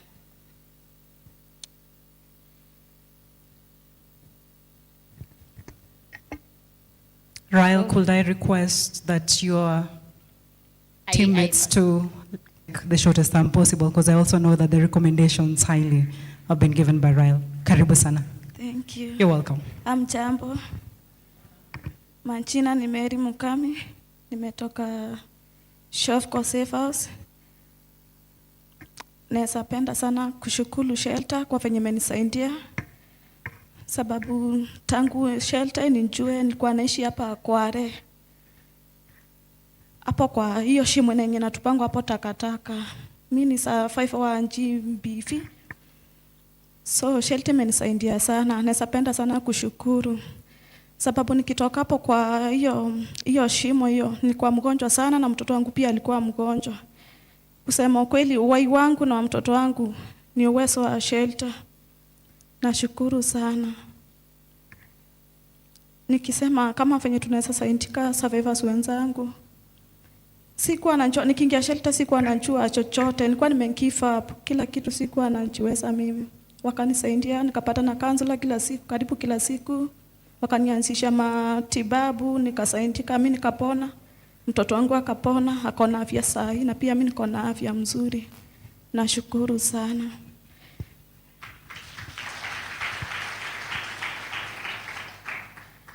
Asante sana. Alafu niko na ombi moja naweza omba, kama sisi survivor tukiwa kwa shelter. Nilikuwa naomba kama tukitoka, kama kuna venye tutaweza pata support kwenu. Tuko nje tusingangane tena ama tunjikute tu kwa ile shinda yetu tulipitia. Ukiwa kama na biashara hivi kidogo, tutaweza shukuru sana. Tutaweza jisaidia, tutakosa rent, hatutakosa chakula. Hatutashindwa hata kulea watoto wetu. Naomba hiyo. Na pia wale wengine wako kwa shelter, survivors wenzetu, tutaweza omba kama watawekewa skills kidogo kama kushona, kushuka, kupika. Ukitoka nje utakosa kazi yenye utaweza jisaidia nayo. Hiyo ndio kwa ombi langu. Thank you so much. Hi everyone. This is Mercy Kahaviza from Talia under CDTD. And I'm a survivor of GBV and SGBV plus human trafficking. You know, everybody or everyone or anybody who has been in a shelter, there is a story. So mine is a long story, but because of time, I'll not talk about it. But when I found myself in a shelter, I had a lot, and it really pushed me. I even tried committing suicide, not once, twice, or thrice. I tried committing suicide more than 5 times. And I was really giving up, and because of CDTD organization and the shelter, they were able to help me, they were able to mold me, and they were able to give me life again. I was pregnant when I was in the shelter, and I was trying to commit suicide when I was in the shelter with my son, because I didn't have anywhere to go, I didn't have parents and anybody to run to. But I thank God, in that shelter, I received a motherly love, a sisterly love, and for the first time, I received a home to be and to be comfortable.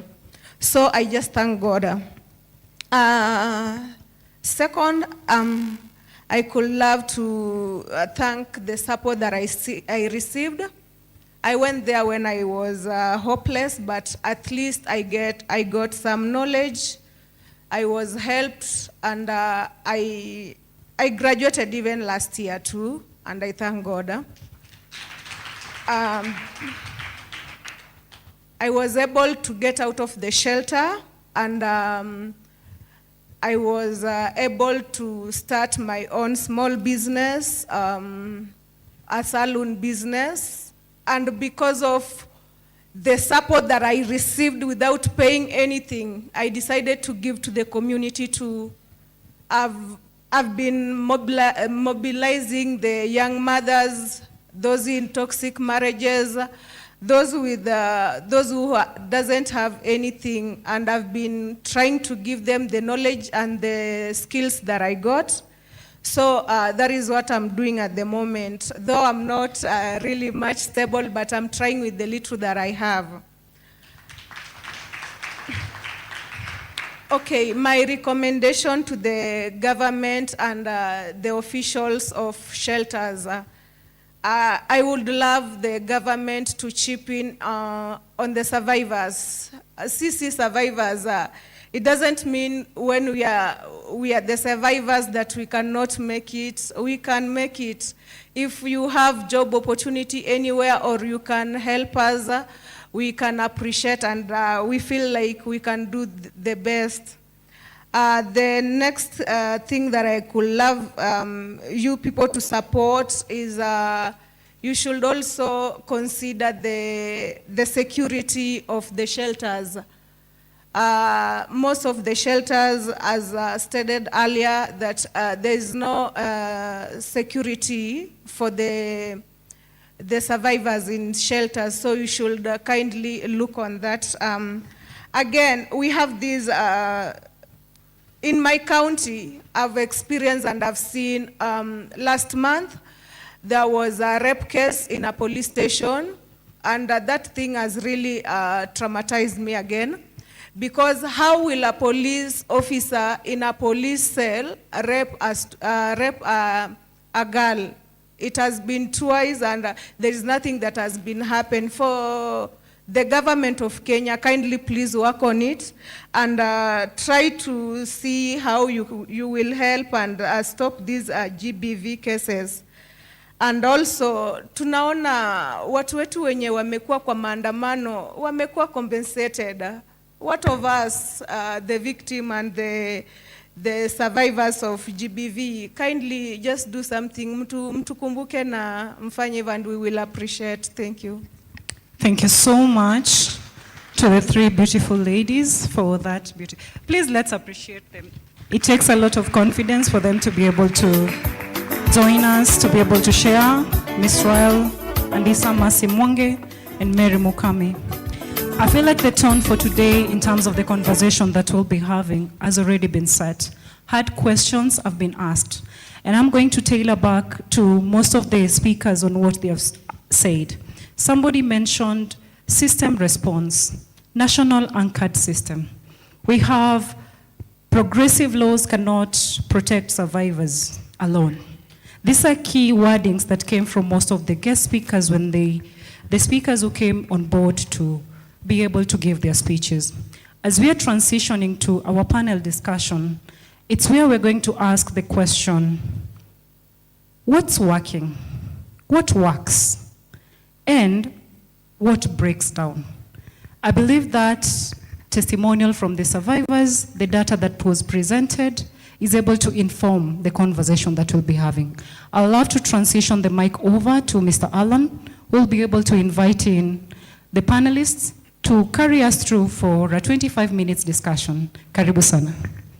Thank you. Thank you for that, Mesh. Just before we transition to this panel discussion, there hasn't been a lot of good round of applauses because for the ladies that have just left this place, relieving that trauma is not the easiest thing. So if we could just get on our feet for 10 seconds, give those ladies a hearty round of applause, because it's not easy relieving trauma and coming in front of people to do so. Let's just clap for them.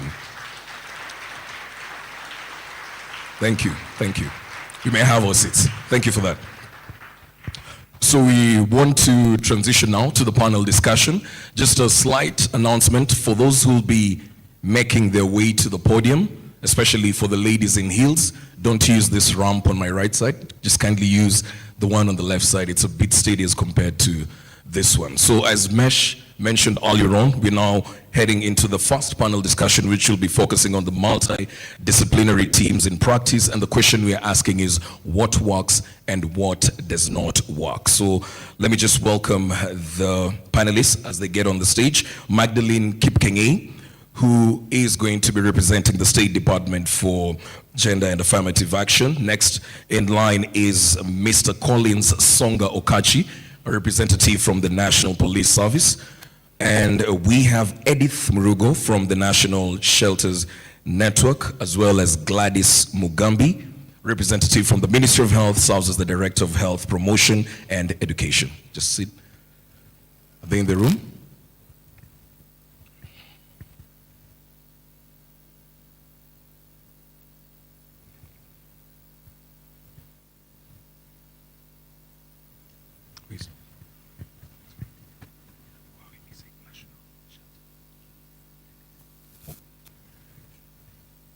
Edith Murugo from the National Shelter Network.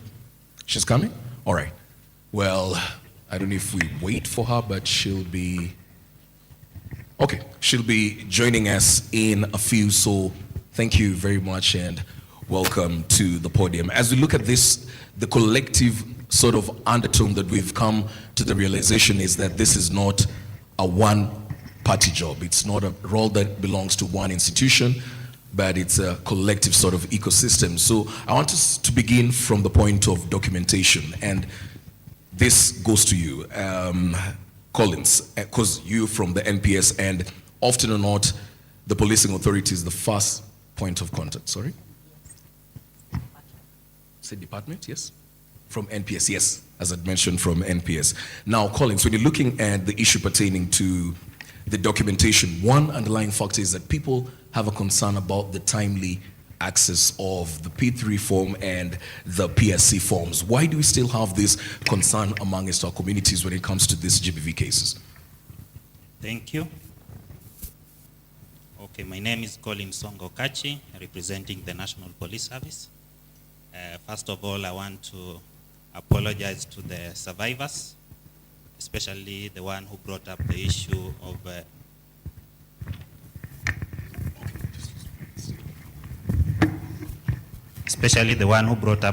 of a victim having been raped within the police station. And immediately after that, maybe you can interact with me. We find out the police station and we see how we can actually support you. Now, back to your question.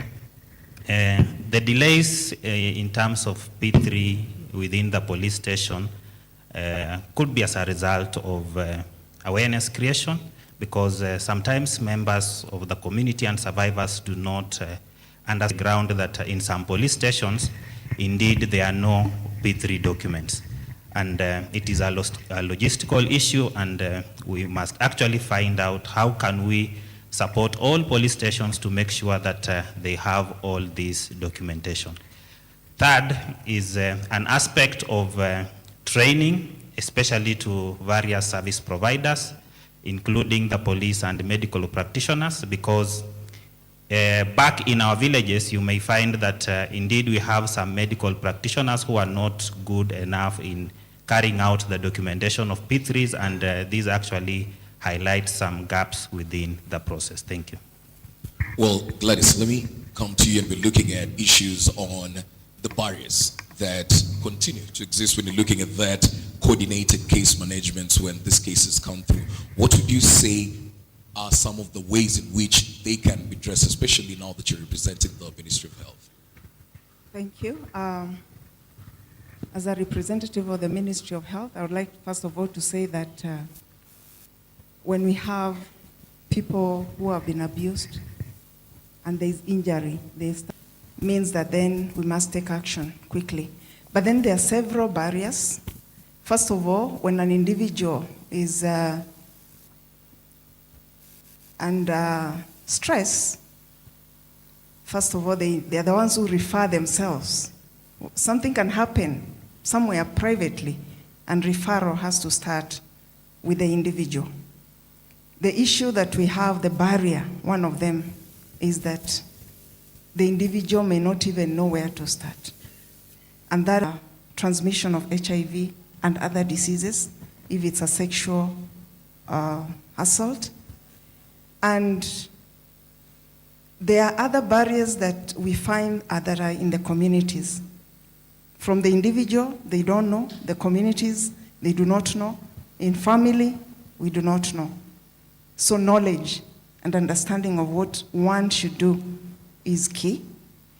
And the other is that when now services are being offered, they're at the hospital, and then we fill in the information that we need to fill in. So if there's delay from the police station, there'll be delay in services at the health facility. And the services at the health facility are the most critical, because if you delay to take action, something worse can happen. The other that you've mentioned, ourselves as Ministry of Health, we have a GBV coordinator at every county, and that person has to then make sure things are done. The other barrier is that the person who is taking action, our facilities have actually one person who will go to the courts when required. So the service will not be offered daily. It's offered at times, depending on where the officer is. That is a big barrier. And the other is sometimes we lose the survivors on the way, as not death, but you start the process of treated a person, they go back home, they don't get the psychosocial support, and they just continue with their life without proper medication. So those are the key ones, though there are so many barriers when it comes to dealing with this issue as several departments in the Ministry of Health. Sorry for these slight technical hitches that we're having, but just before I just move away from you, you're talking about the delay in the P3 form. So I'm just trying to understand, say one of these women in a past incident would have come forward and they need help, but they didn't get access to this P3, and our theme here is a call to action. What happens in that instance? Yeah, if somebody has come under distress in health, we don't send them away. We'll first do what needs to be done. But then for the case to be handled and the person helped legally, then they must get the P3 so that we are able to continue with all the other services that need to be done. Yeah. All right, let me come to you, Magdalene, now that you're literally at the center of this, and I'm not trying to put Magdalene on the spot or anything. I mean, the fallback response to government institutions when handling issues is always, a prime explanation is always the lack of funding. That is always going to be there as to the reason as to why we are not doing A, B, and C. If you were to be put in front of the president and you're asked, what do you need to change this tomorrow, what would that be? Thank you, Alan, for that question. That is challenging us on how we can present our needs. So I think the most critical is funding, because with funding, you are able to address issues on a timely manner. You're able also to not just funding to the State Department, but all the implementers along the referral pathway, because you realize that there are a lot of challenges that survivors go through, including supporting them to be able to reach to the services that are required.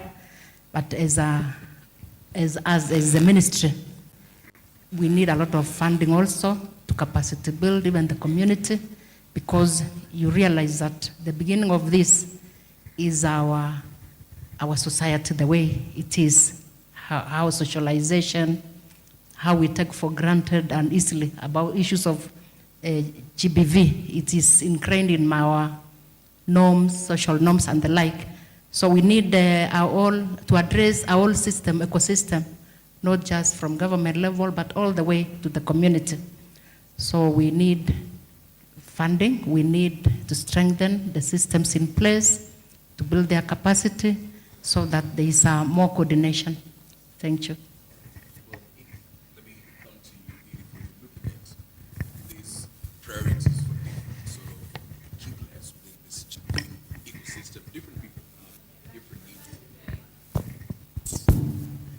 Sorry, can I have a dedicated mic for this mesh?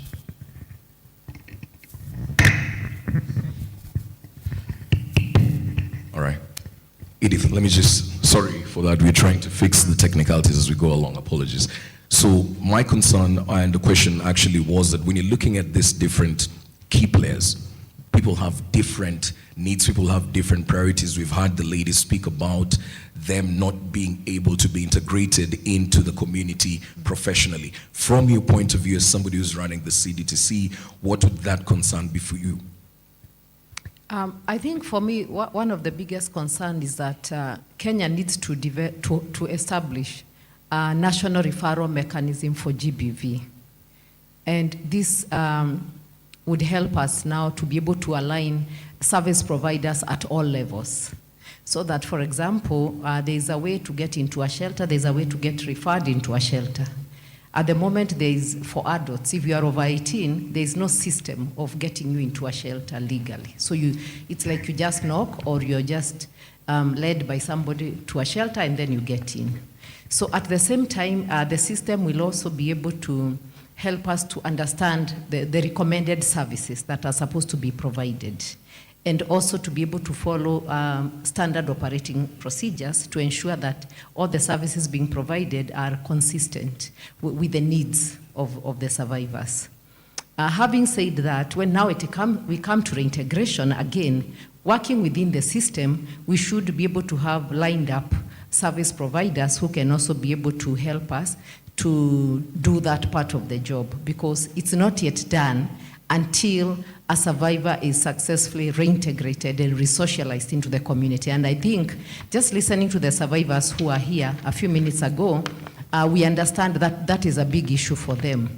Yeah, you've been taken to school, then what? You have been taken back home, reintegrated with your parents or the community, but so what? And let me say this, that one of the most difficult areas of getting people out of a shelter is, how do you reintegrate? How do you remove this person now from the shelter and taking them back into the community, knowing very well that so it would be very, very important for us to be able to have that system, because then I think everything will be worked out within that system. Currently, we are lacking in that system, so really we are just doing ad hoc and supporting survivors as per the resources that we have and what we think is fit for that survivor at that particular time. Okay. Gladys, when you're looking at these shelters, they operate differently across different counties, and we have different success stories. You have the data as the Ministry of Health. What would you say needs to be duplicated as success stories to make these other shelters that are not necessarily on the other levels of those that are deemed as successful? Yeah, maybe I should have also said there's a gap in data, okay, which has also been mentioned earlier. But Ministry of Health, yes, has the data. Mm-hmm. But this data is about medical interventions. There is more that is needed, especially after that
Because Ministry of Health, we need more staff to be able to respond to this, training of health workers, so that at every facility there is someone who can look after health.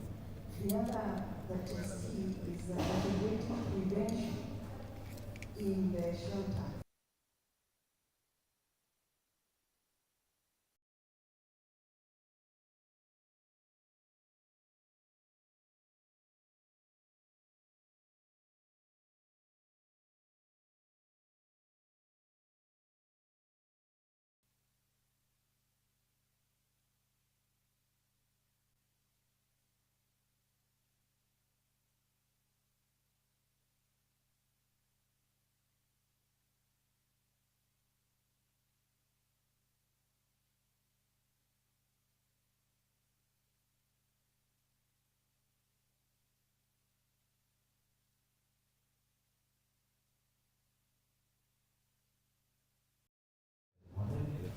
Because the journey that the survivor goes through, we need to reduce it.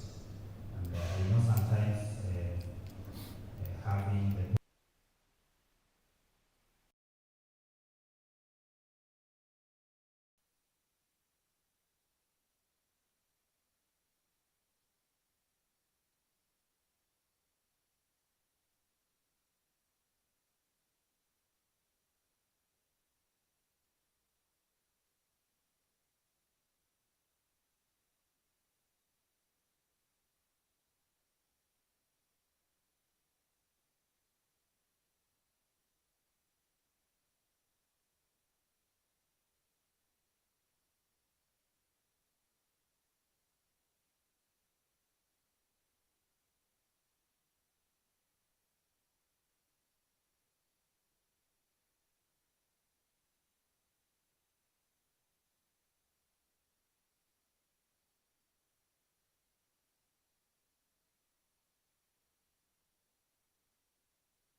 Welcome one or two questions. Are there any questions from the crowd? Yeah, just pass this to you.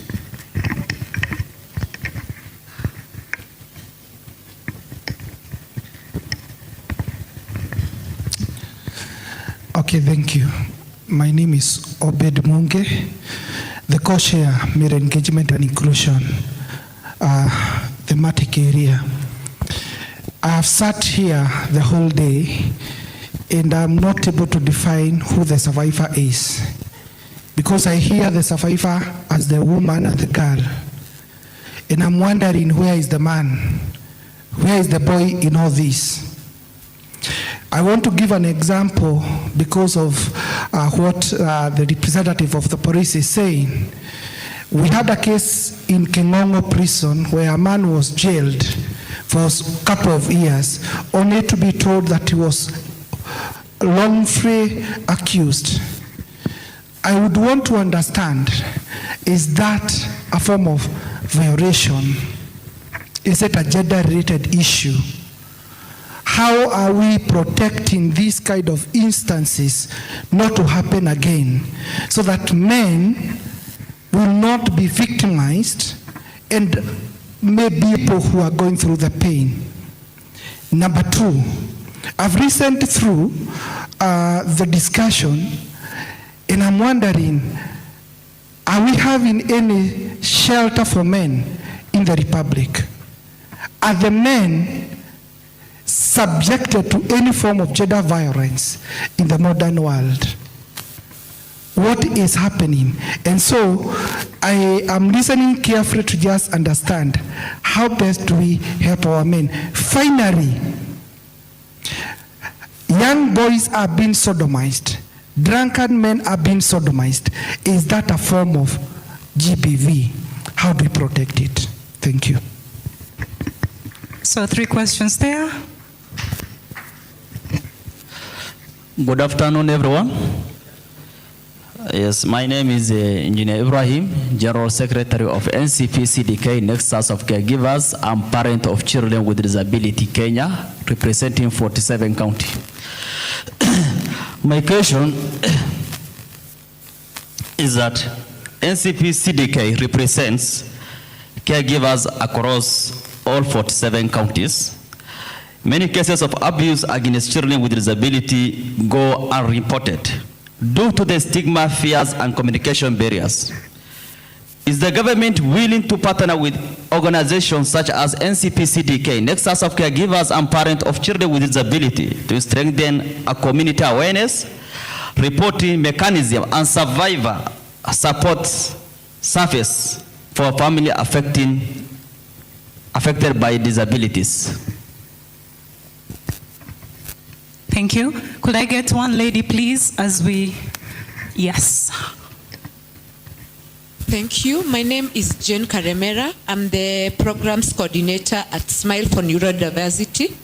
We are based in Kawangware, but we work with people from Kiambu and Machakos County. My first question is about kids living with disability, whereby I'm seeing that everywhere you're talking about survivors, but where is the caregiver and the child living with disability placed? For example, last year we had a case whereby it was well known in the social media platform, and with the permission of one of our caregivers, if right now you go and look at Edwina Onyango, she has a child living with cerebral palsy, and last year the child was violated. On 7th December, the same child gave birth to another baby. And before that, all the time they used to go to the police station, when they went to report their case, they were just told to go back home. Where do you go back home? Apart from buying for a CP child, you also need to buy diapers for your grandchild who is now there and needs to be raised. My recommendation was, the first, when we go to the station, let us find friendly officers who are ready and speak.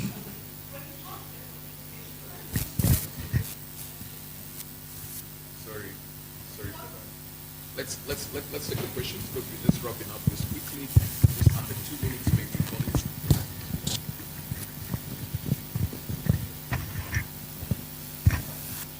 Times when you go to the police station, and this is people living with disability. When let's say you get a rape case, you are a woman who's going to report the case. You find most of the time you find a police officer who will either ask you, are you, or now where do we go about? Okay. But if we find friendly are ready to journey with the survivor, you'll get more cases that people are willing to and bring about what they went through. All right, thank you. Let's take this question just quickly. You can take that call in and let's wrap this up because time is not on our side. I believe we have many questions. We'll get them later. Thank you. Let me begin with the last person.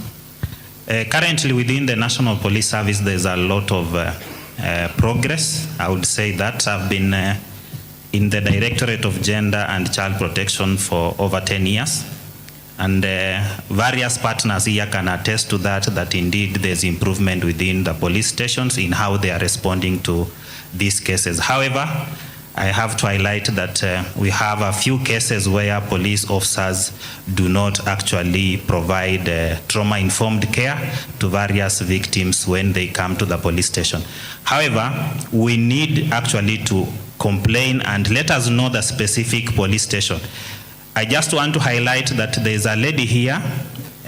She had a complaint with one of the police stations in Isili, and we took up the issue, and currently the OCS of that particular police station is really supporting survivors within that particular area and is able to prioritize these cases appropriately.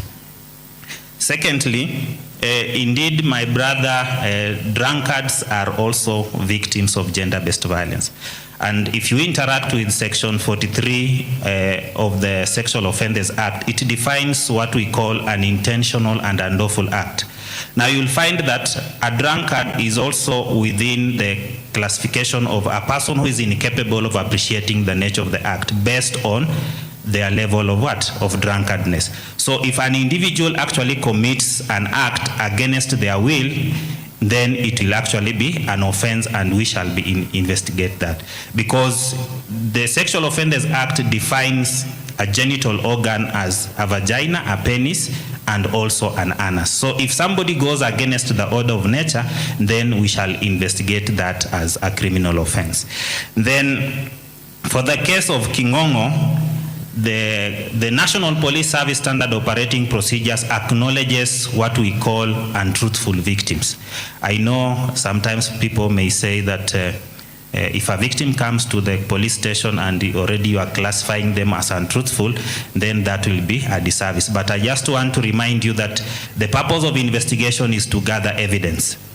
And we gather this evidence and we submit it to prosecution for advice. So currently we are doing what we call prosecution-led investigation.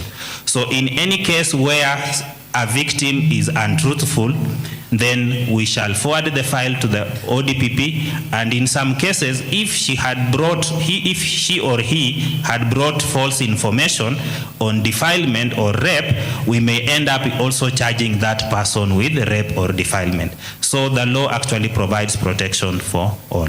Thank you. Right, a big thank you to the panelists for engaging in these conversations. Let me just hand over to Mesh. Please, let's appreciate them for having a very productive conversation. Asanteni sana kwa kuweza kutupitisha through the discussion, and it set a foundation for the discussion going forward for the next 2 days. Sindio? At this moment, I would like us to just drop down for a photo, and in the meantime, I would like to invite all the dignitaries who are invited to please join me for a photo session. Karibuni sana. Led by the CEO, Mr. Kennedy Karibu, the Governor, Madam Passaris. Photographers, please help us here. We need to do this in 2 minutes, tafadhali. Sijawahi ona mwenye yake ameachwa mimi, wala watoto wake kuombaomba mikate barabarani. Mungu ni mwaminifu kwa ahadi zake wanadamu. Mungu ni mwaminifu kwa ahadi zake, si kama wanadamu. Akiongea Yesu ameongea, akikuahidia kitu Baba ameahidi na ujasiri. Let's have the dignitaries first. Ninamuita Bwana wa amani, ninamuita mfalme wa amani Bwana. Ndio maana mimi ninaimba kwa sababu ya amani yake. Ni uwezo gani unaompinga Yesu? Sound please. Make it a bit lower. We'll have the first shot with everyone, and then we'll leave the invited guests who spoke to remain for a second photo. Thank you so much. Let me have the CEO, the Governor, Madam Passaris. Definitely representative of the DP office.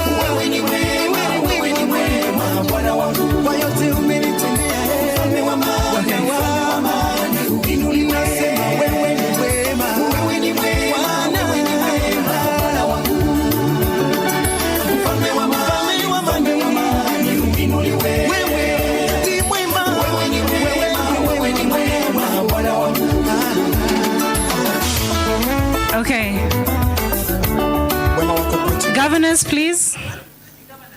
The governors in the house, please.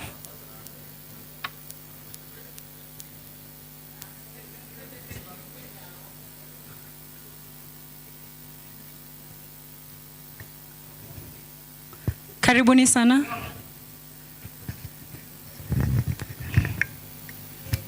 Mama yangu, wanadamu hawatakusaidia. Tuna yeye mmoja anaipanguza machozi ya watu wake.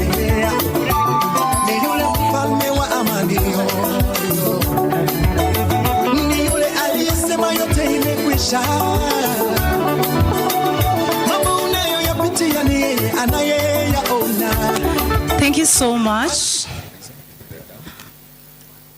There is a press conference booth right behind there before you head out to Parliament. I know it will take roughly 3 minutes for each of you so that we can allow you to get to Parliament for the legislative persons. Right behind there, Maritime will be able to guide you. Please, Maritime, make it quick. We are behind on time. Follow through, Maritime.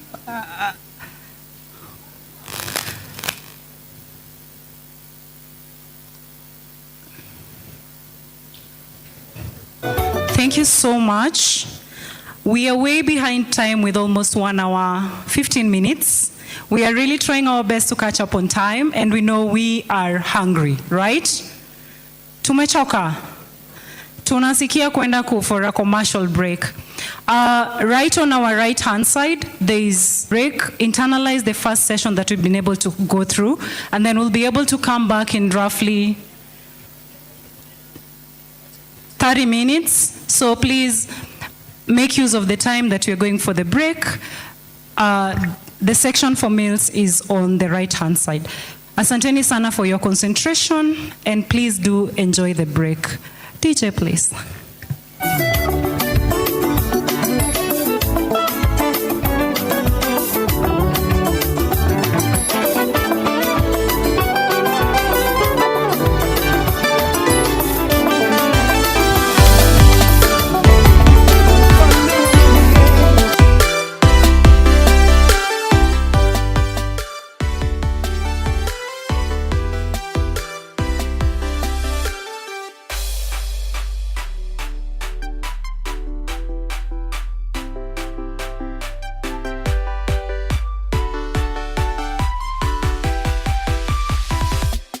Yeah. Yeah.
Yes.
Yes. Yes.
Yes. Yes.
Yes.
Yeah.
Yeah.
Yeah. Yeah.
At the end of the day is to ensure that we follow through. We are able to follow through. We are able to action on some recommendations that would have been mentioned, and also the power of having legislation personnel in the room is they also help a lot in terms of policy formulation. So the next conversation will be addressing the legal and policy framework. And this is a question that was part of what was asked on the panel, is what are the guidelines? What is there? And how do we ensure that we have, maybe we do have, or they are there and they need to be strengthened? So on this note, please allow me to invite, I hope they're back in the room, the persons I'm going to be calling. Allow me to invite Madam Gracie Mutindi. She'll be able to do a presentation on the legal landscape and elaborate more on how the existing legislative framework on GBV and shelter works. Please put your... It is a man.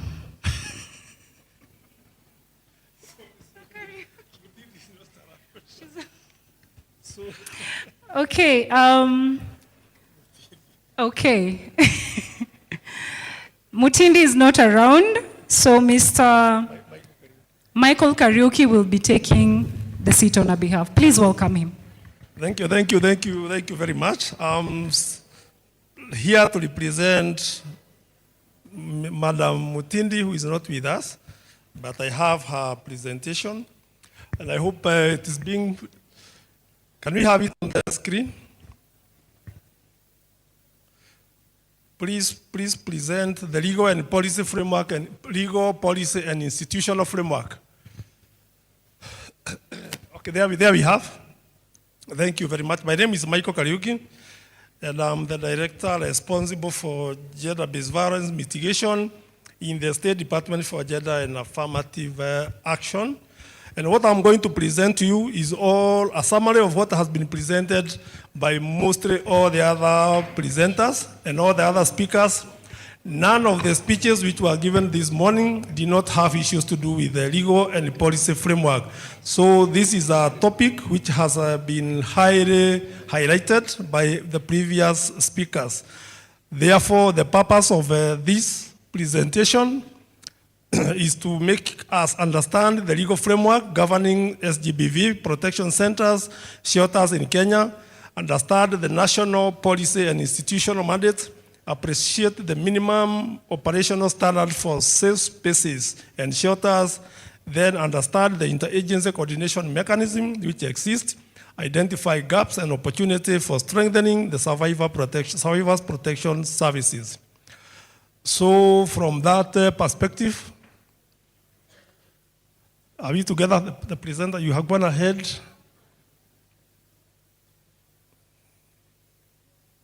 No, that's not the presentation. Please go to the legal and policy framework. Legal and policy framework, so we're waiting for them to project. I'll still go on. So we want to understand the GBV, sexual and gender-based violence protection centers and safe spaces. As you may all be aware, you have heard so many terminologies be used in this platform today.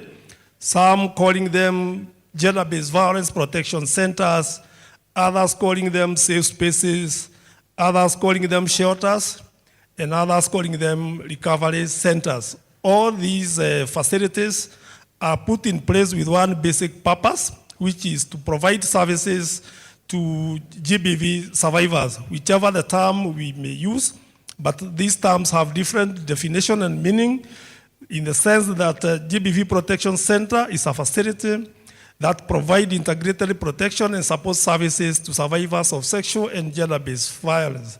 We have what we call the safe spaces, which is a temporary or a long-term protective environment providing safety and psychosocial support to GBV survivors. Then we have shelters, which are secure facilities providing accommodation and protection to survivors. And then we have recovery centers, which are facilities providing medical, psychosocial, and legal support services. So although we use those terms interchangeably, they mean different, but for the purpose of this presentation, we may use protection centers, safe spaces, and shelters, but technically they mean different. Presentation, we are still waiting for presentation. So why is it important that we have conversation on this issue of GBV protection centers? One thing is that for the few years, for the last almost 3 years, we have seen the cases of GBV and femicide increasing. We have also seen increasing vulnerability of women and girls and children, and there is need for survivor-centered services. So GBV protection centers addresses the protection, prevention, response, recovery, and reintegration of GBV survivors. That's where we are. Thank you very much. Let's go to the next slide, please. Thank you very much. We are talking about legal policy and institutional framework. As it was alluded this morning by various presenters, they all dived into the constitutional provisions where we anchor these activities of a GBV protection center. Article 10 of our constitution talks about the national values and principles, and within it, it has provision on how to respond to various issues related to human rights. Article 28 talks about human dignity. Article 52 has the right of children, and there was also a discussion about the children's rights. Then we have Article 21, which talks about the state's obligation to protect the rights of citizens. We have Article 29, which talks about the freedom and security of persons. We have Article 59, which has the right of persons with disability, and there was one of the survivors who talked elaborately about the right of persons with disability in the GBV protection centers. Then we have Article 27, which is the mother to gender equality and women empowerment, which talks about equality and freedom from discrimination. Article 43 talks about the right to health, and Article 57 talks about the right to persons, to older persons. Out of those articles, we developed various legislations and various policies, basing them in the Constitution. So the Constitution is not silent about the rights of people, and it's not silent about how we can maneuver the issue of GBV protection centers and survivors. We have many international instruments which have issues to do with the human and people's rights. And I don't want to dive very much into this because we have a presentation which will be talking about these instruments. So I've therefore begged to move forward. Tomorrow we have a presentation on international instruments and regional instruments and how the government is articulating these instruments and converting them into various legislations and programs. Then we have the national legislation framework, which was also mentioned this morning, and I want to dive into the Protection Against Domestic Violence Act, that is CAP 151. This is the act of parliament which the State Department of Gender rely very much in execution of our mandate. And I would also like to state here that we have amended this legislation to create framework for registration and management of a GBV protection center. If we had time, we would present the amendment we have proposed and how we are safeguarding that the GBV protection centers are anchored within the law.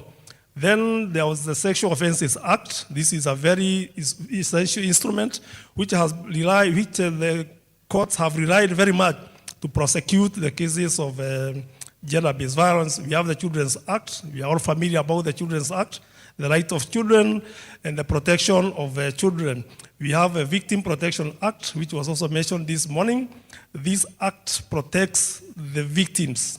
This act has been used very much by the police, as was said by Mr. Songa, how we protect how it is used to protect the rights of the GBV survivors. Then we have Persons with Disability Act, we have Mental Health Act, we have Health Act itself, Data Protection Act. As you move forward, you realize that GBV has gone digital also. We have the technology facilitated GBV, and through the Data Protection Act, various amendments have also been proposed to make sure that GBV cases are adequately protected. Then we have the Police Service Act. Somebody talks of GBV within the police facility, and using the Police Service Act, we are able also to protect those cases. Then we have the Witness Protection Act. Somebody was to present on how the witness can be protected. As you may be later aware, most of the GBV cases have been lost because of inadequacy of protecting the witness and withdrawal of these cases arising from various social norms. So this is a very essential instrument, the Witness Protection Act. It protects those who have witness or those who have information which can lead to prosecution. Then Protection Against Domestic Violence Act in itself, as I said initially, this is an instrument, or this is the act which we rely extremely very much on. And the current scope, it talks about the protection orders, the occupation order, the safety orders, and relief measures. Those are the provisions within the Domestic Violence Act. Unfortunately, the Domestic Violence Act has so many gaps since it defines GBV happening within domestic environment.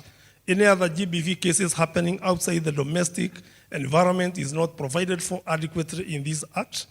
The act also has various gaps, especially on the protection centers or shelters.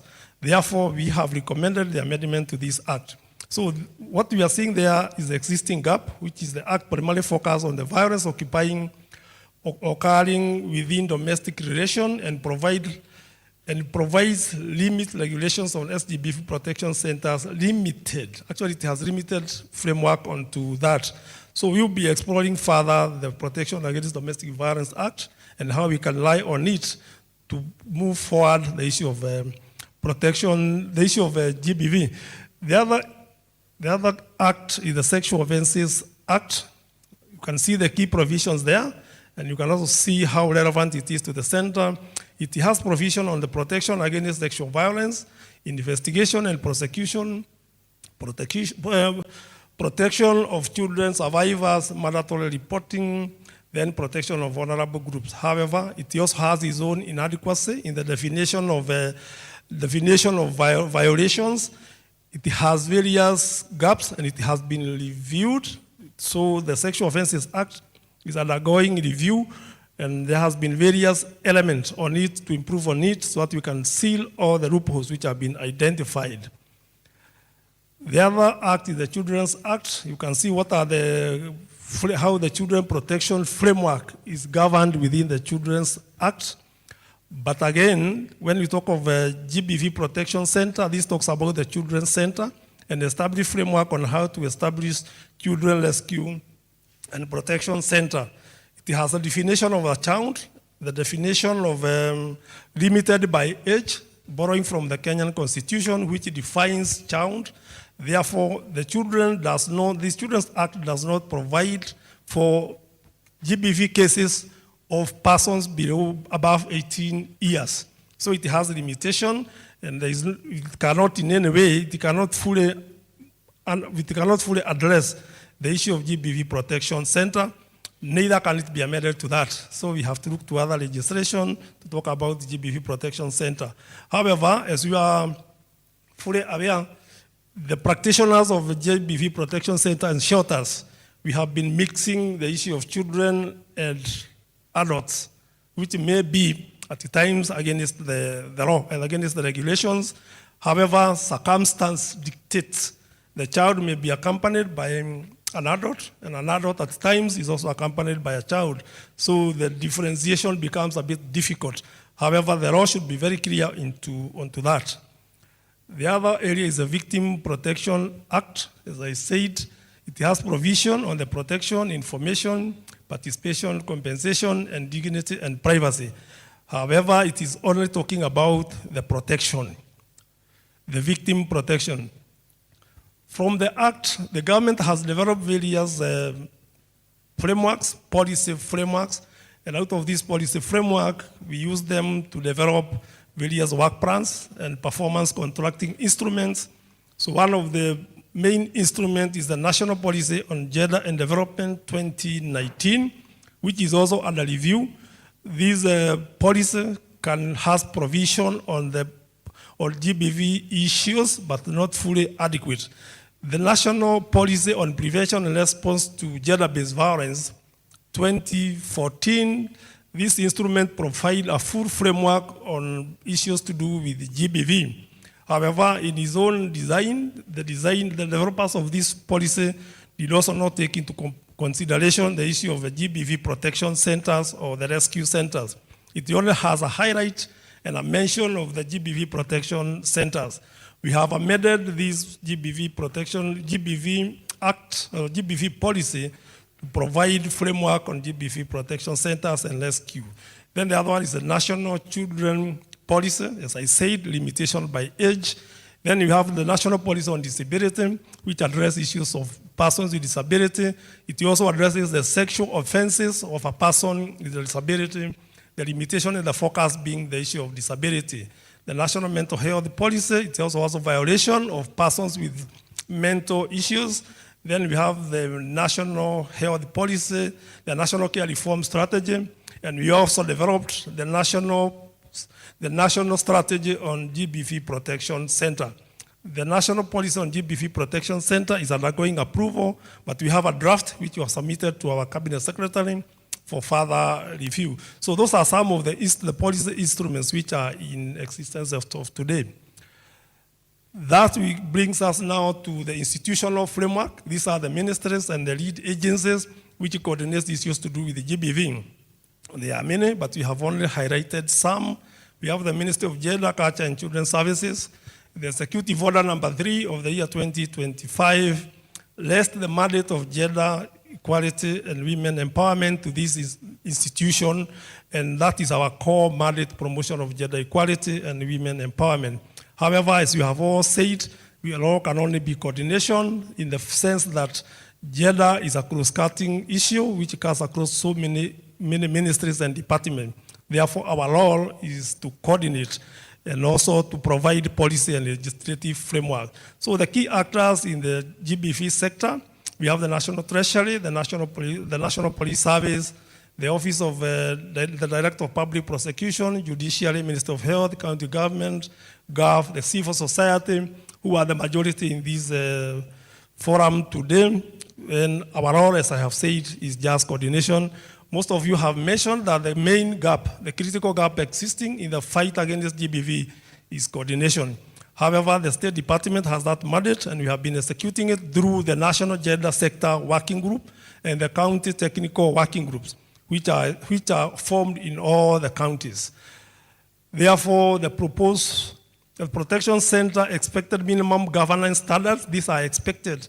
As I have said, and as have been said by many presenters, this is not what happens. You are supposed to be registered, licensed with a governing board, but our assessment, as was presented by, I think it was Shorter Network, this is not what's happening on the ground. Most of the GBV protection centers are registered from various registration. Others are existing as family units. Others are existing as side hustle, which should not be the case in this parameter. We have visited many, and we have come up with a proposal on how they should maintain governance issue, as it is already articulated there. Therefore, expected minimum service standard. This is what is expected of a GBV protection center. It should have safe accommodation. It should have medical service, psychosocial support, legal aid. This is all what is expected in a GBV protection center. But I can tell you, 80% or 90% of the institutions existing today, some of these standards are missing. We have also developed the standard operating procedure for GBV protection centers, which we are using to assess the performance of GBV protection centers. These are expected infrastructures. Let's move on. These are the expectation of what is contained in the proposed regulation. And as you said, we are moving from action. We want to live here with instruments which can be used by the government to create registrations. So these are some of the issues we have assessed and we have identified are the minimum expected standards for persons for GBV protection center or rescue centers. They should be in secure position. I remember during the press conference there, one of the registrars has said they should be in isolated places. It may be, it may not be. So it depends with the situation and how they are. They should be disability accessible, child friendly. For those who have visited the one in Meru, it meets some of these standards. There was one in Homa Bay. There is another one. There are several which have this standard, but majority do not have these standards.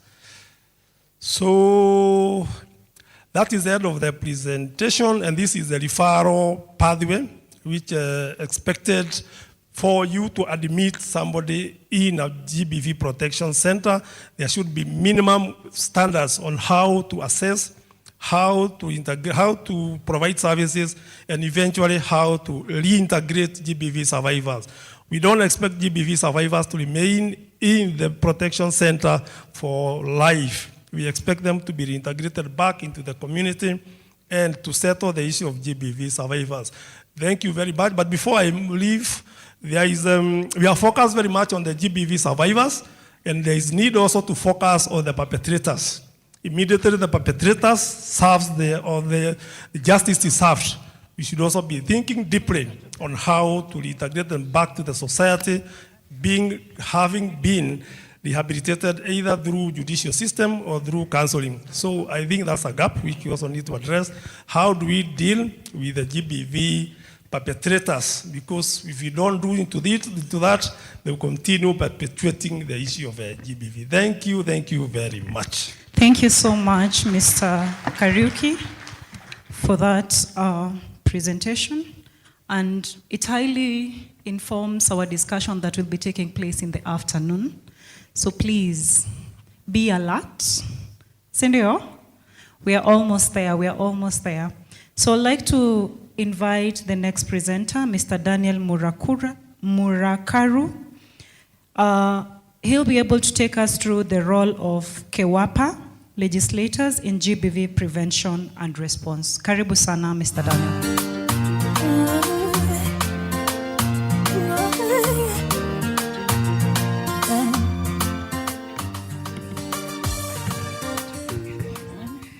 Okay, good afternoon. Good afternoon. As has been introduced, my name is Daniel Murakaru. I am a lawyer and I work with the Kenya Women Parliamentary Association. And I'd want to begin on my presentation. So I'll briefly take you through what KEWAPA does. So on to the next slide. KEWAPA was founded by 3 prominent women whom you know. That is Honorable Martha Karua, Honorable Charity Ngilu, and also Honorable Beth Mugo. And it initially started as a parliamentary group at that particular moment when we did not have enough women parliamentarians at the floor of the House. And so far, KEWAPA has grown to a total of membership of 102 members. And our main goal is to ensure that we strengthen the participation of women in all spheres through capacity development, partnership building, and strategic community engagement, and to also ensure that matters of women and girls are mainstreamed at the floor of the House and also at Parliament. And therefore, matters concerning gender-based violence, the creation of safe spaces and survivor spaces is one of the things that is at the heart of our parliamentarians, and it is also something that is key to what they do. So KEWAPA's scope of work revolves around 3 main areas, which are enshrined under Article 94 of the Constitution. And these include 1, on matters to do with legislation. And this is where we pass legislations on various bills and on various issues that are there before the House. Then we also have oversight, and lastly we have the representative function. And KEWAPA is supported by a secretariat where I serve, and previously you saw some of our members here with our KEWAPA chair being Honorable Lea Sankaire.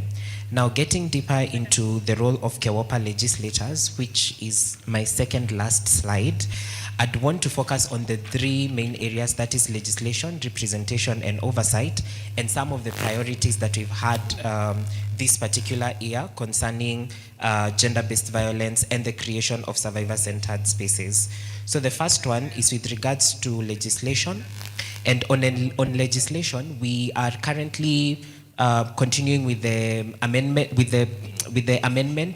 of the Sexual Offences, and the Sexual Offences Act, I beg your pardon, through the Sexual Offences Amendment Bill. This bill is being championed by Honorable Doris Donya, and its main goal is to ensure that we entrench matters to do with sexual education at the center of schools and also public universities and public spaces, so that we ensure that people are trained about sexual offenses and reproductive health at the same time, to avoid some of the issues that arise on matters to do with intimate partner violence that then lead to gender-based violence. The other thing that we do on matters to do with legislation is the matter on budget allocations, and I think this is something that we have talked about here, that budget allocations are strained on matters to do with GBV, and that is why we have less GBV centers that are going ahead, and less GBV centers and survivor centers on matters to do with GBV. We are also want to sponsor a particular bill on technologically facilitated gender-based violence, and that is what KEWAPA is doing currently on matters to do with the law and legislation. However, we are also looking forward to seeing how we can receive some of the recommendations that have been put in here, in terms of also having a legislation that compels the national government at the national level and also the county government at the county level to ensure that they establish these safe centers. Then the other one is on the matters to do with oversight. On oversight, this is where we hold the cabinet secretaries and the executive to account on what they are doing on matters to do with GBV. And so here what we do is that we raise questions, we raise motions, and we also raise statements to various actors. And we also have collaboration meetings with the judiciary to also ask them why we are having delayed cases on matters to do with GBV. And I don't know whether you've noted, but in various situations or in past days, we've had our KEOPA members having sessions adjourned in Parliament so that we can have a discussion on matters to do with GBV and also bring in all the actors that are concerned on GBV and ask them questions on why we are not moving forward. And some of these statements include, for instance, the Maimahiu statement on the question of children, the recent statement by Senator Hamida on femicide in the Senate, and also a statement that was made by our chair on matters to do with gender-based violence. Then lastly is on the question on representation. So on representation, what we aspire to do is to ensure that we are taking these particular dialogues to the community, because in as much as we are enacting legislation and we are holding the executive to account, we also need to ensure that our members of the community mindsets are changed towards ensuring that we prevent gender-based violence. And so here through KEOPA, we have various programs that are geared through policy cafes, where we partner with donor organizations and we talk about GBV and femicide. And also through NGAF, we have seen our members of parliament, especially the women parliamentarians, establish safe houses. And an example is Honorable Pasaris, who is in the process of establishing one safe house here in Nairobi. We also had the Komesha Dhuluma campaign as well. And these are some of the things that we are doing on matters to do with representation to ensure that we change the mindsets of the people on matters to do with GBV. So that is all on my presentation, and I would welcome and invite questions. Thank you. Please, up with 6. Agreed, we're going to circle back and be able to catch up on time kidogo to not affect the afternoon session. For this moment, I will speak on the conversation that we'll be having in the afternoon. If you needed data, I think you already have it. If you wanted to understand the legal and policy framework, at least you have an information of what that looks like from the government and also from other sectors. So at this moment, our lunch will be served from the second floor. We have some amazing ushers. Please, if you can stand so that we can see you, ushers. The ladies in white and the gentlemen in black suits will be able to support us to know where second floor is, more specifically where lunch is being served. Please, we'll be taking exactly 45 minutes. We'll assemble back here. I know when we were all registering, we did choose a breakout room to go to. So when we assemble back, we'll be able to tell you which room is 1, 2, and 3, and their discussion point. If that's okay, please, let's stand up for, I think, a word of prayer, and then we break for lunch. Utilize your 45 minutes well.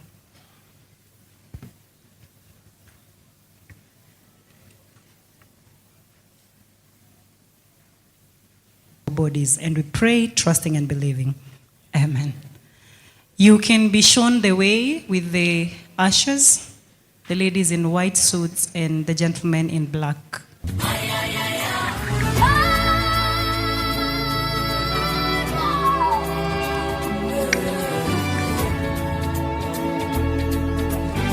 Zaidi na moyo wangu unalia uwepo wako. Nimejaribu usiniache kamwe, nikiwa bado napumua, jina lako ndilo nitajivunia. Tena sitaki kitu cha kunikataza kuwa chombo chako. Sauti yako ikaniita, vingine vyote mimi nakata. Nifiche ndani ya mabawa yako, fika mwisho. Wanipenda tena sana, najua kwamba mimi ni wako. Unanipenda tena sana, nuru yako inata milele Bwana. Oh Baba, oh be the way you truly desire. Natamani kuongoza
Yes. Yes.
Yes.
Yeah.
Yeah. Yeah.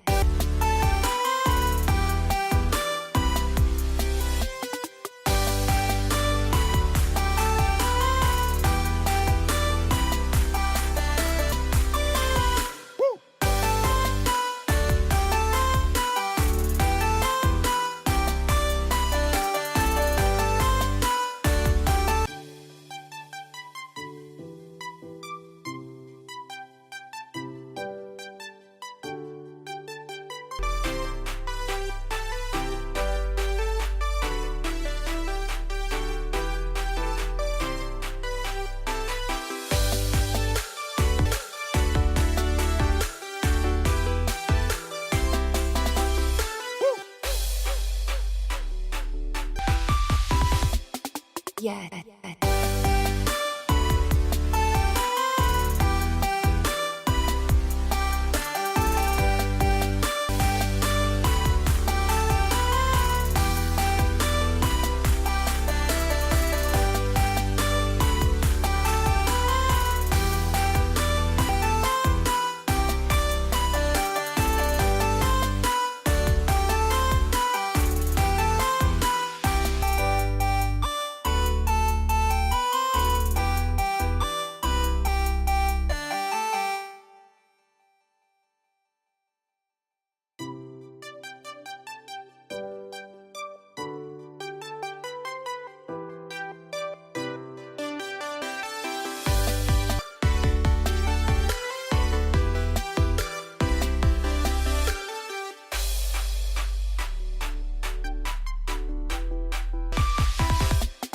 Yes.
Yes. Yes.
Yes.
Yes. Yes.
Yes.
Yeah. Yeah.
Yeah. Yeah.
Yes. Yes.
Yes.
Yeah. Yeah.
Yeah. Yeah.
Yes. Yes.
The government in relation to the legal and policy framework. We didn't complete on it though, the second part is yet to come. This was done by Mr. Kariuki and Mr. Daniel, who did a spectacular job right before we went for our lunch break. I'd like to still call the House to order. Kindly, if you're standing, find a seat so that we could be able to transition to the afternoon session, which is also very crucial and important. So for the last presentation of the day that will inform our breakout session, we will be able to hear the comparative model being presented by Ms. Rhoda Misoka, who will very quickly utilize the 10 minutes allocated. So after that, I'll be able to step up and give you the breakout sessions in relation to what you had selected to sit in. Ms. Rhoda, please. Karibu sana. Let's appreciate her. She's coming to the front. Could we get her presentation rolling kindly? And she's promised to use exactly 10 minutes.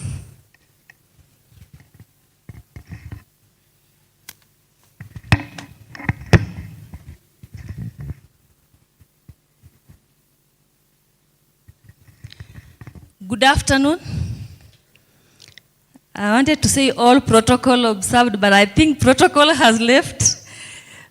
So anyway, on a light note, I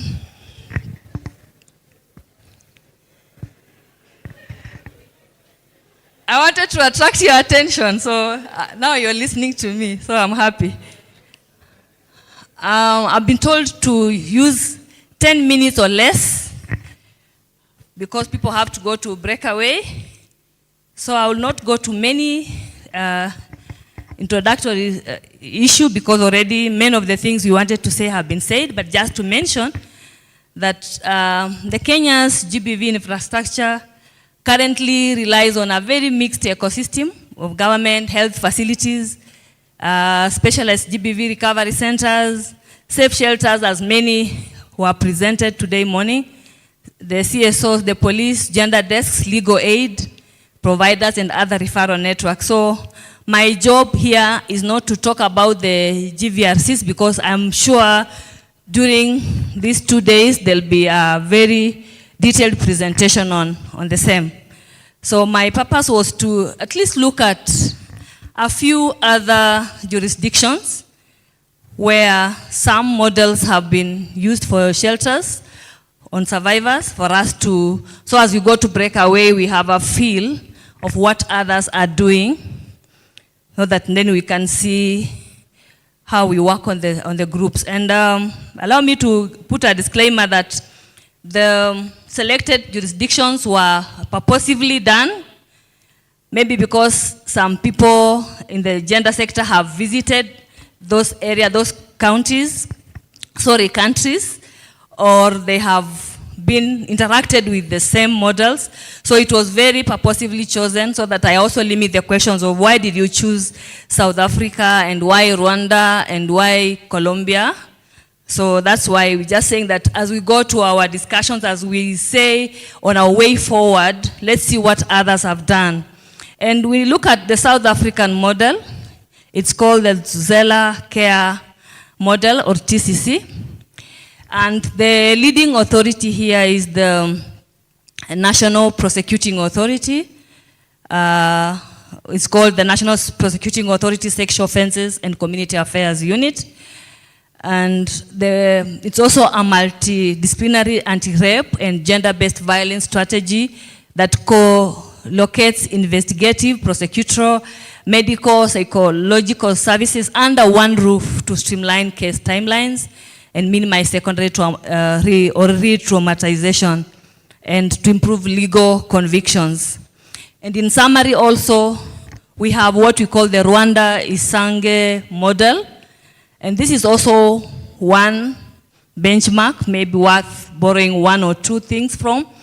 This was established in 2009 within the National Police Hospital and since scaled up. And I want you to note who is the lead or where it's located. The Isange one is located in the National Police Hospital as the people, where it gives a one-stop center model.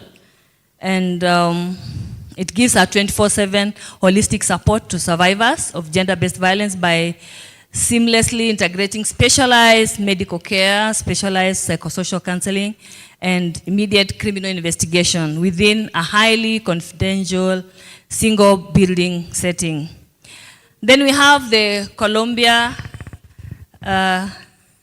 Integrated Center, and I know many people have interacted. At one point we had the Colombian team visiting the State Department for Gender, and some of the shelter partners here interacted with them.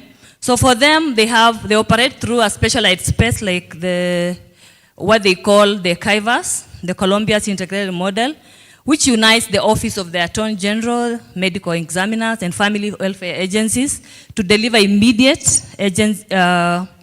interdisciplinary protection, forensic documentation, and contextualized judicial investigations for victims of sexual and domestic violence. If I had time, I would have shared a matrix that shows Kenya, South Africa, Rwanda, and Colombia on these selected dimensions that I've projected there. Are we together? The matrix we may not have time to go through. On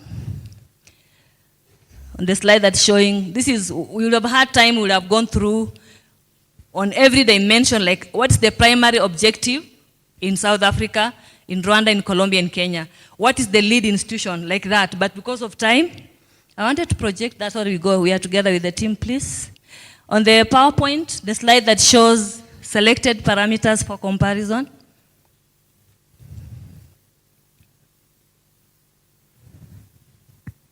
Next. Yes, there. So I'm saying that matrix they were projecting earlier is giving you all these dimensions here mentioned in the slide, what every country that we selected is cast on stone. It can be reduced or added to, but these are the main areas of comparison.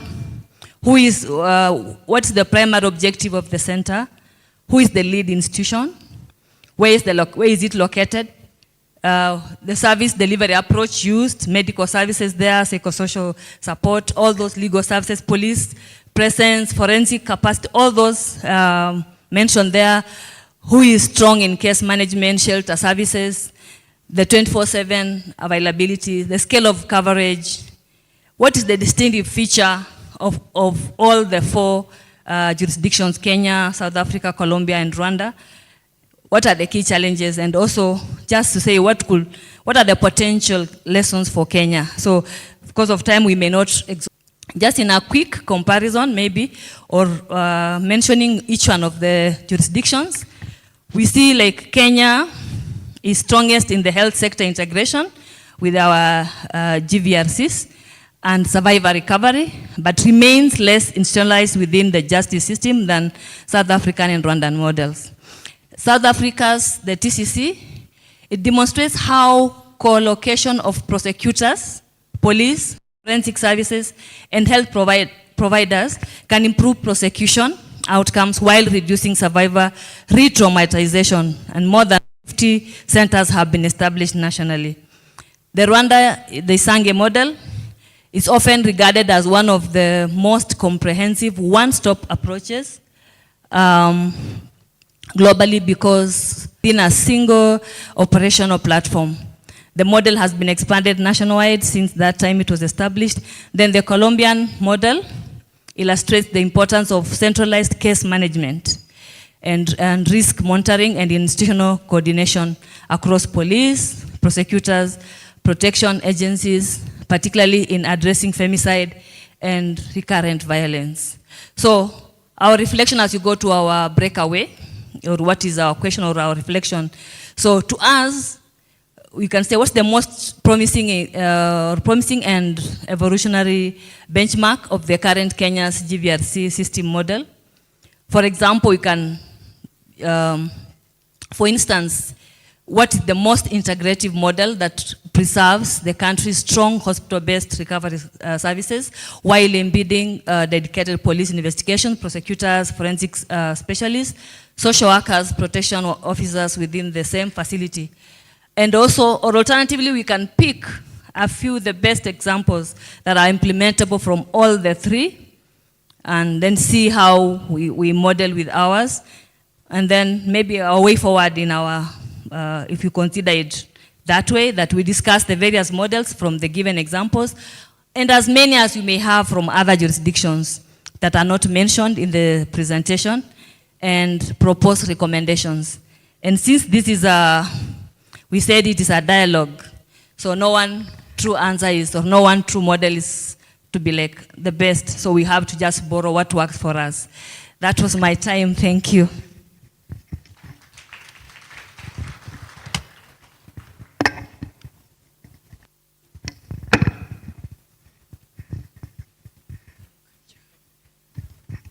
Let's appreciate Rhoda.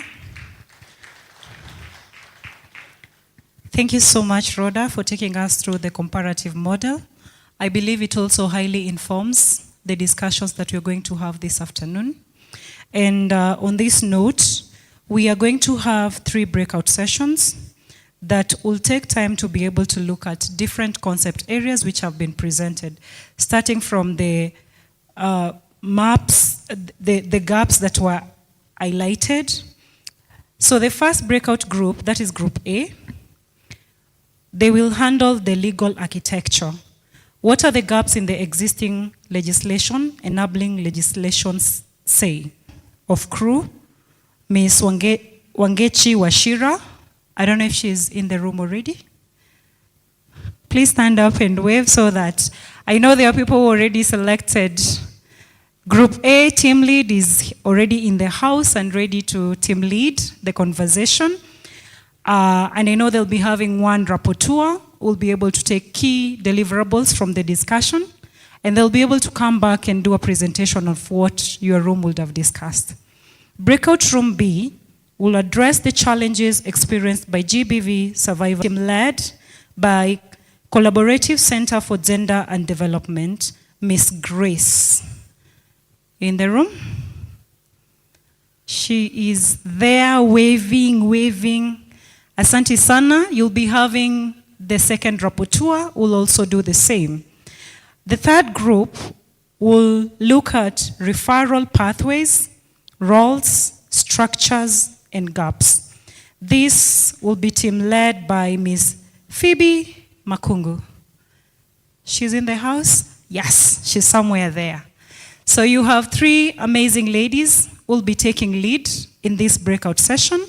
And I would like to be guided where Group A, B, and C will be taking their sessions.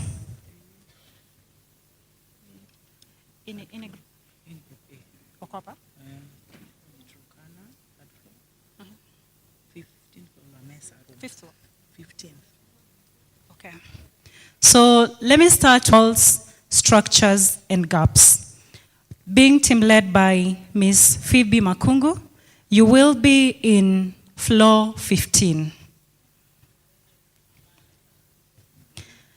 The room is called La Mesa Room. You'll be on 15th floor. Group B, you will be on 3rd floor, Turkana Hall, and you are the team addressing challenges experienced by GBV survivors and service providers while accessing and providing services. And the team lead is Miss Grace. And then the first room, Group A, will remain here.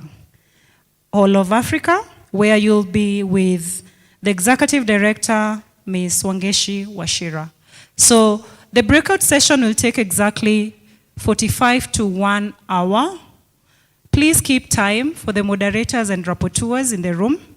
We'll assemble back here. We'll allot you 10 minutes to time so that you could wrap up. We'll assemble back here, hear from the rapporteurs on the conclusion of what each room has been able to discuss, dependent on what you had agreed to break out to. Okay, let me say the time. 3 sharp. Please let be back 10 minutes to 4. 10 minutes to 4. 3:45. 3:40, 3:45, and then by 4 sharp, we are hearing presentation. Could I have people moving, please? And then group 1, you are here. Group A. Kuna lift. We'll take the lift. So there is a lift here. There's another one on the far corner. There's another one outside.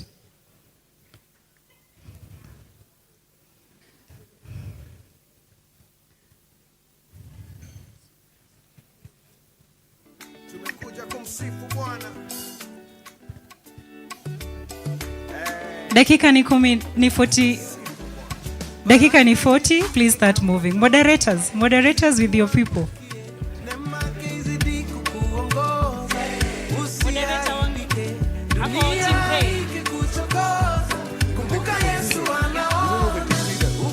Oh, team leaders, please. Oh, the confusion is they don't know the team leaders.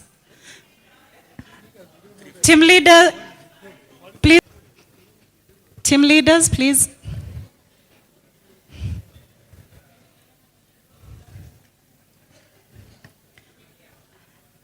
Okay, so let's start with Team A. Team A is with Wangeshi from crew. Team A, you are remaining here. And we are doing legal aspects. We are going to look at the legal architecture. Team B, who are going to the 3rd floor, be survivors and service providers. And then group C, which is going to 15th floor, you're going to address referral pathways, role, structure, and gaps by Ms. Phoebe. Room number C ni floor 15. C ni huyu wa mwisho. And we have ushers in the room, don't worry. Just tell us the room you want to go to, they'll get you there. Sawa sawa. Sasa watu wa 15th floor na 3rd floor, tafadhali mke. Kutoka zile studio za Pambio Worship Music.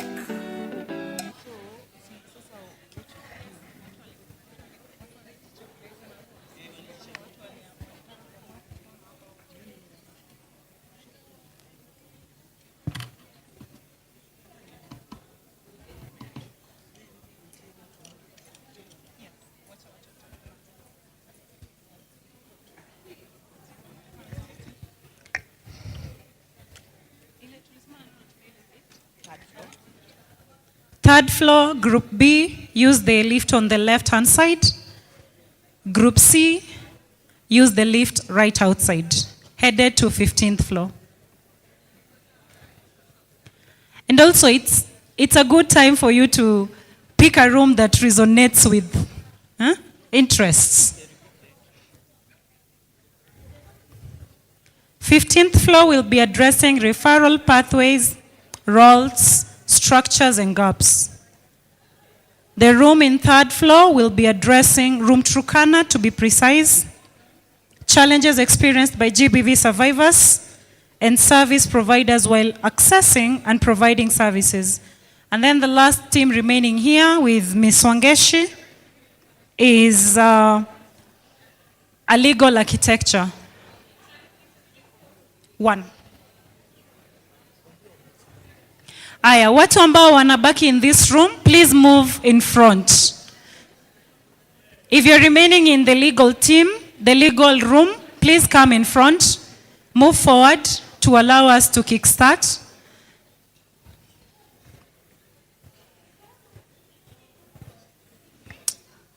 If you're remaining in this room, please move forward. Utilize the space in front so that we can have a conversation. Yes, yes.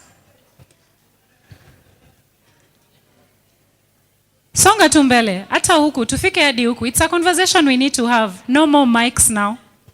We need to be a bit closer to each other.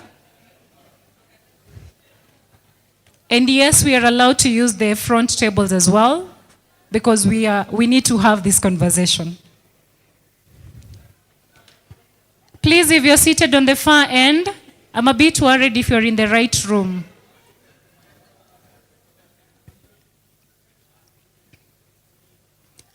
Ushers of group 1, which is A, please help me move people in front. We are eating into the time of Wangeshis. Just grab any seat. Any seat. Protocol hakuna sahi. Sahi ni discussion.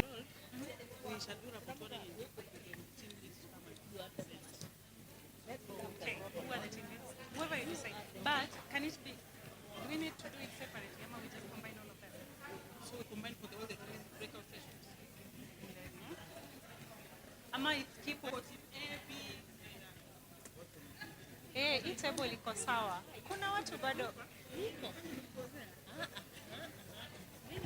So I'm going to be moving round. I'm going to tap you. If I tap you, you need to move. So before I get to you, just move. Just move in front. These tables are empty. We've said protocol imeisha for now. Let's utilize the spaces.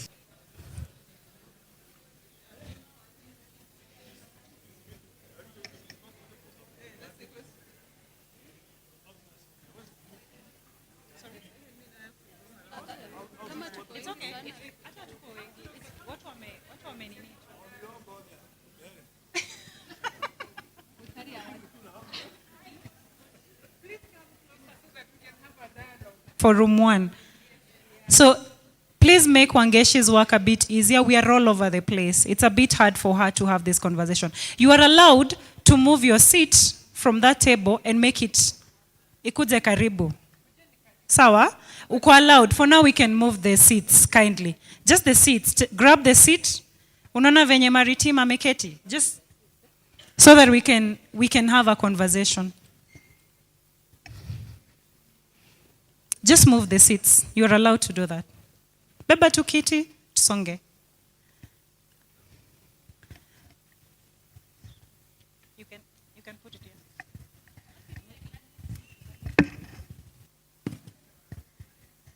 She is rapporteur for, he's here.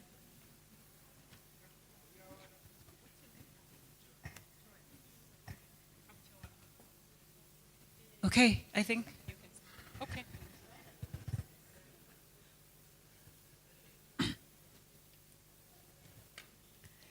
Good afternoon, everyone. I want to welcome you to this session. Hey, kuna watu wako huko nyuma. Are you joining us? Ama they have another meeting. Okay. I think we can work with the team that is here. And I want to welcome you to our session where we are going to be looking at the legal architecture. We are going to be looking at the laws, the existing laws, the enabling laws, and what are the gaps. So in this session, I am hoping that we have representative from the State Department. Do you have someone from the State Department? Maybe Mr. Curry. Oh, excellent. Do we have a representative from Kenya Police? Kenya Police, Tuko? Oh, he left. Okay. Do we have someone from the Office of the Attorney General? AG? Okay. Kenya Law Reform?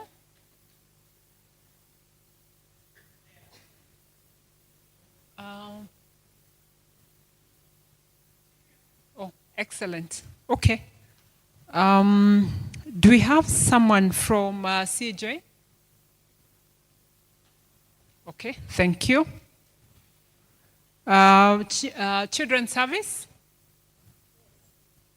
Oh, excellent. ODPP? Credo? You have someone from Credo? Okay, we also have someone from Gem Trust. Yes, I saw her. And NPS, that's the National Police Service. And final, NPS? Police. Okay. And finally, do you have someone from IPOA? Oh, good. So we have representatives who are already in the room, but also we have those ones who are not in the room. So we are going to work with what we have. Sindio? We work with what we have.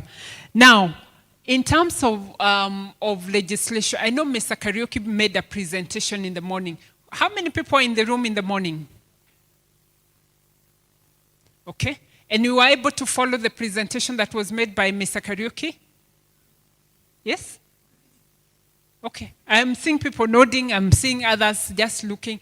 Did we follow the presentation that was made by Mr. Kariuki? Okay, excellent. I think that's a good place to start from.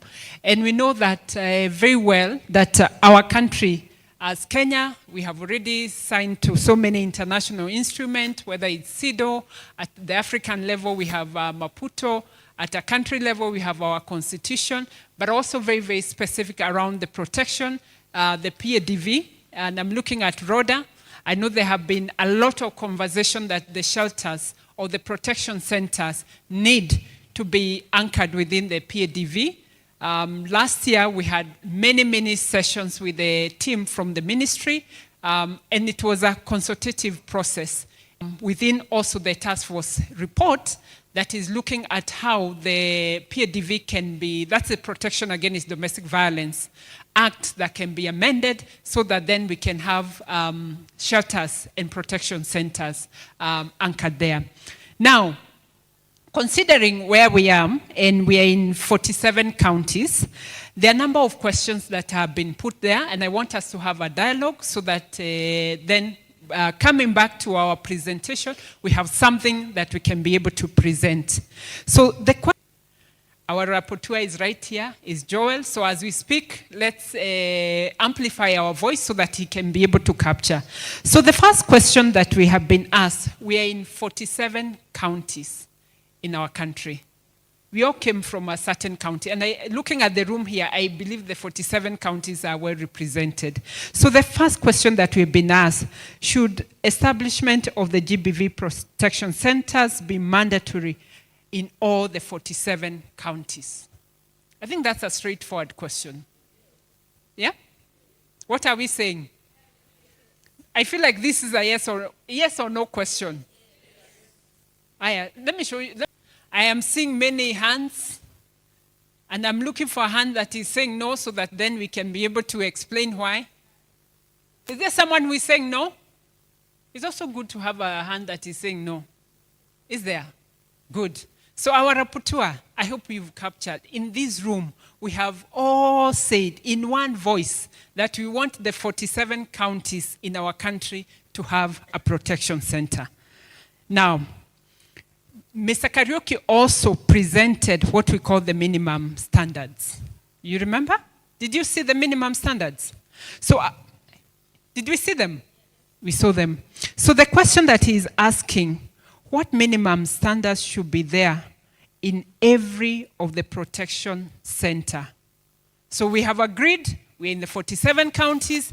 Every county, we know if it's, you're in my county, like for example, my county is Nyeri County. County is represented 44, another county, yeah, 15, 18, 42, 16, 38, 35, 13, oh, okay. I am seeing all the numbers are there. So the question that we are being asked here, what minimum standards should be there in every protection center?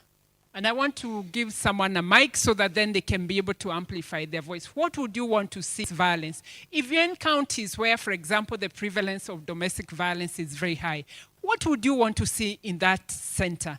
If you're in a county where early marriage is the norm or has been normalized, what would you want to see in that county center? If you're in a county where female genital mutilation is happening every other day, what would you want? If you're in a county where there is human trafficking, what would you want to see in that county as a minimum standard? We're having a dialogue. Si tunaongeleshana. So I'm eagerly looking for someone to give this mic. Okay, number one, she's right here. In zero on SGBV is getting a safe accommodation, especially for the victims that are being rescued from defilement. What happens is currently, even if we rescue them, we are taking them to children's homes. And most of these children's homes are private, and they might not have the safety standards that we expect or that have been highlighted earlier on to the safe space for these victims. But in the recent past, we've had to, at times, just you rescue them, and then they sleep in cells at the police station because we don't have a place to accommodate them. So I'm looking into having a safe accommodation for them. And also, in the safe accommodation, can you also ensure that we have privacy or confidentiality of these victims so that they are able to also, again, be supported through the resilience or the healing process? Because as one of the panelists mentioned, the victim's journey to resilience or healing is a very long one, and they need support. Thank you. Thank you very much. Before I move from this table, let's hear. Good afternoon, ladies and gentlemen. First, you've said there should be some minimum standards. If they are not there, then is there any law that states they should, or policy? So maybe we could start there, that the counties should have a policy or to pass that there should be safe houses. After that, they will be able to budget. We'll be able to budget for it. Because we cannot come up with a safe house without a budget. So where do we start before setting the minimum standards? We need to have a safe house, to have it as a policy, as a law within the county, before even, okay, like if there's a national policy, do we have a national policy? So before we go to the minimum standards of having a house, is there a law that allows that? Thank you very much. And she has invited us to reflect. Before we say the counties need to put in a shelter, do the counties themselves have a policy around issues of gender-based violence, that where a safe house is anchored? How many counties have a GBV policy? Wacha nione kwa mkono. Which county? I know Nyeri. Nairobi has. Which other? Yeah. Has an act of the assembly. Which other county? Kajiado has. Vihiga has. Who knows the total number of counties with policies? I know we started as crew, we started with Meru, so that one we goes to the history that that was the first county. We supported Narok, we supported Isiolo, We've supported Nyeri County. So there are a number of counties that have policies, but we also understand there are other counties that do not have. So she's inviting us that before we start talking about minimum standard, that every county then to have a what? A policy, so that from the policy then we can see a budget allocation to the policy and implementation. But Rhoda, because you are the national level, I am sure there is something you want to weigh on this one. Thank you, Madam Wangeshi, and I appreciate the concerns of, I don't know if she was county what, I remember 39 was there. Yes. 16. I agree, the issue of even what you are amplifying, that you have been very instrumental in helping counties do policies, and they still continue doing it. But I'm just discussing with my colleague Gladys here and saying, the first time I ever attended a meeting like this one in Nairobi, Lillian Towers, the Safari Club Hotel, the first recommendation, almost 5 years passed, you actually asked for government to give you regulations.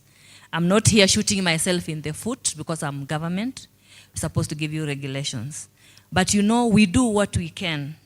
But sisi hatuwezi sema haki yetu kwa ofisi yetu, lakini nyinyi mnaweza tusaidia kufanya hizo PADV amendment iende through, because you have provided expressly for the regulations. Because even if, it's so sad to hear that somebody is rescued in a CCI, in a children's institution. So we are saying, help us, and I hope the communique and the outcome of this conference and others that will come, please raise voices the way we normally go to the AG's office, go to CS office and say, we want this to be done. Let's have a strong voice about needing regulations for the centers, so that even those who are beginning, how do we inspect? How do you know if the standards, minimum standards Mr. Kariuki has shared today, what will I use to come to center A and B as a government officer to make sure that you are actually complying or not complying? So please help us push for regulations. That's what I can say. But I agree with the two speakers. Thank you. Thank you. Let's give her a big clap. She's saying from here, our communication, let's have this regulation out of place. In the spirit of not leaving anyone behind, any intervention from this side? Okay. Okay, thank you so much. Adding on the debate on the policies, I think we should also ask ourselves, do we have a comprehensive national GBV law? Because during the presentations, we found that we have so many pieces of legislation. And I think this one will also affect coordination, because different legislations are approaching the issue of GBV from a different approach. So at national level, I think the GBV policies at county level would address the unique issues of a county, and especially the underlying causes. But at national level, I think that is where we should start. Thank you very much. She's inviting us that there are very many subsidiary legislation, and she's inviting us to think, can we have one law that when you look at issues of gender-based violence is only in one law? I hope our rapporteur is capturing the feedback that is coming. Yeah, thank you so much, Wangeshi, and also the colleagues who have come before me. The issue of shelters is really a consequence, or we are discussing it because of gender-based violence, okay? And just the way we are saying we need national legislation, we need also to look at where does gender concerns, where are they anchored from a policy perspective at national level? Because what counties do is to mirror the national policies or legislation and contextualize to develop context-specific, county-specific policies. So the National Gender and Development Policy, that is where this conversation should emanate, because that is a policy that guides everything matters gender in the country. So we need to have it spoken to very well there in terms of providing for it. Minimum standards could go there, and everything else around that, so that when we come to the SGBV policy, because again, the SGBV policy is just an issue that is plucked from the National Gender and Development Policy. It is an issue that is plucked just the way you have the socioeconomic and any other sector policies. But we need to start there so that, you know, it can be very sequential. Maybe you should answer this. Where is the policy? Where is the national policy? It was supposed to be reviewed this ending financial year, and as someone mentioned, we normally, with the support of Wangeshis and the Gladys of this world, we make things happen, because sometimes what we are allocated to and what is also put in the PC, in the work plan, you plan so many things, but because of what is given during the financial year, like it was supposed to be reviewed the whole by the end of this financial year. I know it may not be complete, but I know the policies. Sorry? The same. You're speaking on the same? Oh yeah, so, but as she says, I don't know who said about the, Lois so talked about the need for a substantive law. Whatever she was saying, I think we were reviewing the policy last week, the review of the second sessional paper for the national policy and gender development. Now, I was, yes, it's part of the review. Now, we were doing that review, but on the gender-based violence, we saw the issue of protection centers. That's why I think we had to connect that one, because I think some of the national officers are here to capture whatever is being spoken here so that they can go also hard, because it's open, which is something that's continuing. Now my question is, because yes, we can have a national one, but this is the right platform for this. If I want to see, we have a protection center in Nairobi. I was told it's in Kayole. But we really don't know if it's operational, because for me, if I want to maybe refer my survivor, I will always call Grace from Crew, call Wangu Kanja. But what is really, where is the gap with the national county government? Do we have that budget? Now that's where the topic should be going. Okay, thank you. Unity, my name is Lynette Mange from Women Educational Researchers of Kenya. So my issue is on strong security measures to be put on place to protect the victims. Because even if we take the victims of GBV to the safe places or shelters, they can't stay there forever. And we have seen once they go back to the community, the perpetrator is still there, and some follow up even after several years, and they end up killing them. And we have seen victims moving from one county to another just to find a safe place to protect themselves from perpetrators. My question is, what do we do to these perpetrators? We have seen a lot of cases, and still the perpetrators are out there and nothing is done to them, and so the victims end up not feeling safe. Thank you. Thank you. So we'll come back to the question of what do we deal with the perpetrators. But before we answer the question around perpetrators, let's focus also on this conversation around the county and the national. Thank you very much. My name is Susan Owiro Chege from Women, Peace and Security.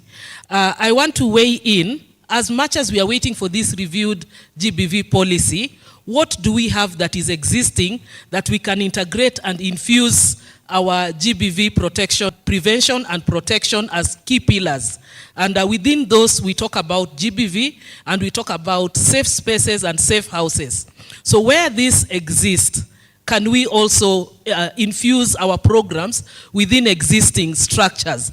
Like for example, if I go to Bungu, do we then work with that existing safe house?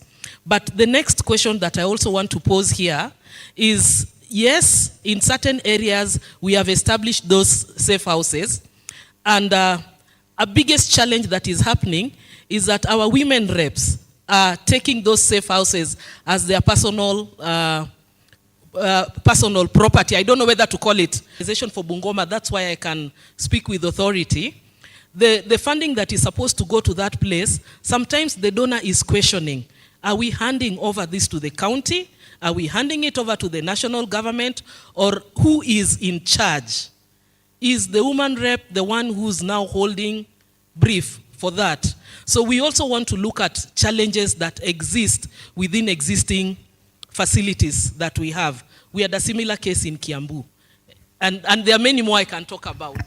Thank you so much, Susan. So Susan, the question she's asking, I'm hoping that we'll also look for solutions. That is there an intergovernment framework of the both national and the county, especially where a facility has been put by the women rep from their kitty, so that, yeah?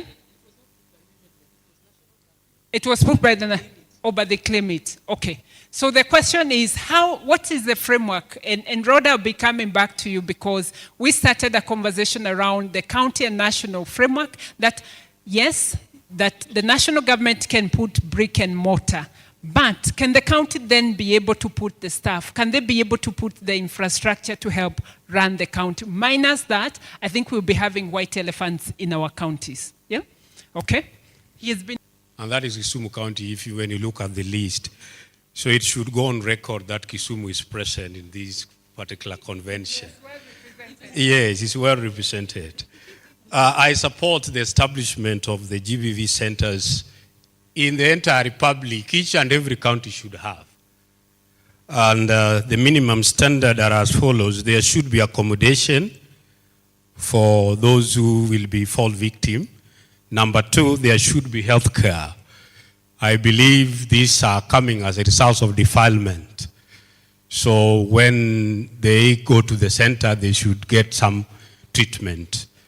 Number three is psychological support. I believe these individuals are psychologically traumatized.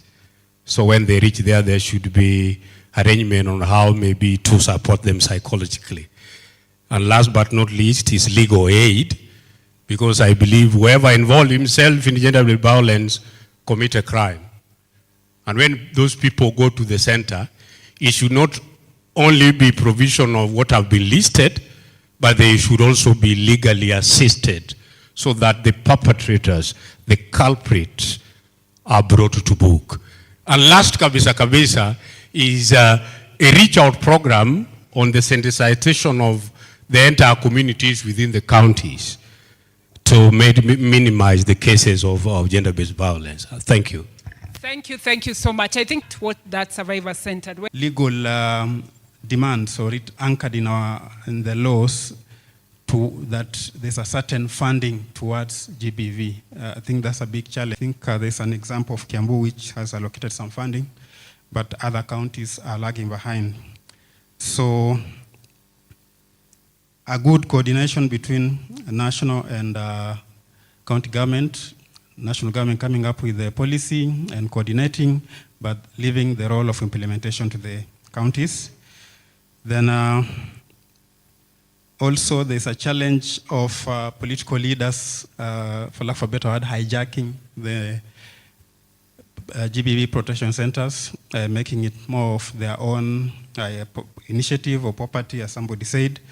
And this has led to questions or concerns from donors, so who is really in charge. So when they want to come and fund these centers, they're not so sure whom they are dealing with. And perhaps at some point, this scares them off.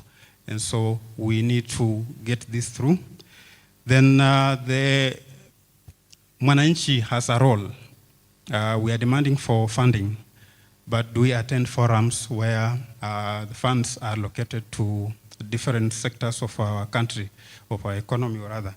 So we have been urged to make sure that we attend these resource allocation forums across the counties, either at a national government level, so that we demand for funding towards, enough funding towards GBV, because this is the only way we are going to tackle this problem. Is the no funding set aside for this, then it's going to be all talk and no action, because we need funding to continue this fight. So I think those are the main points I've captured from this discussion. Obviously, there's a lot that I'll put together that other people raised, but I think the main points that we discussed are this, unless somebody has a question or something that I missed.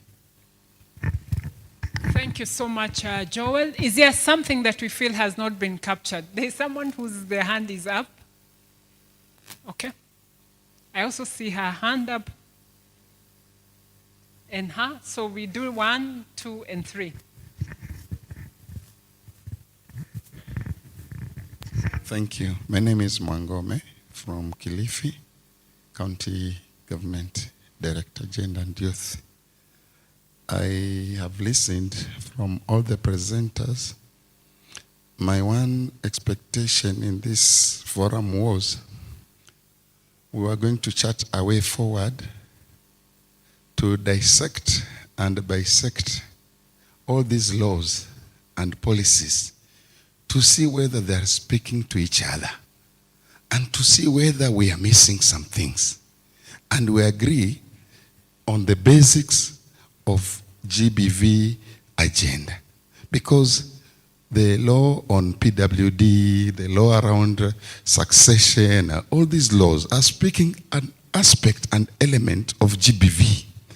But who can conclusively say that all these things have been addressed adequately within these laws? Until we are able to say, did we capture everything about GBV in this section? What did it lack? And is this in congruence with this other one?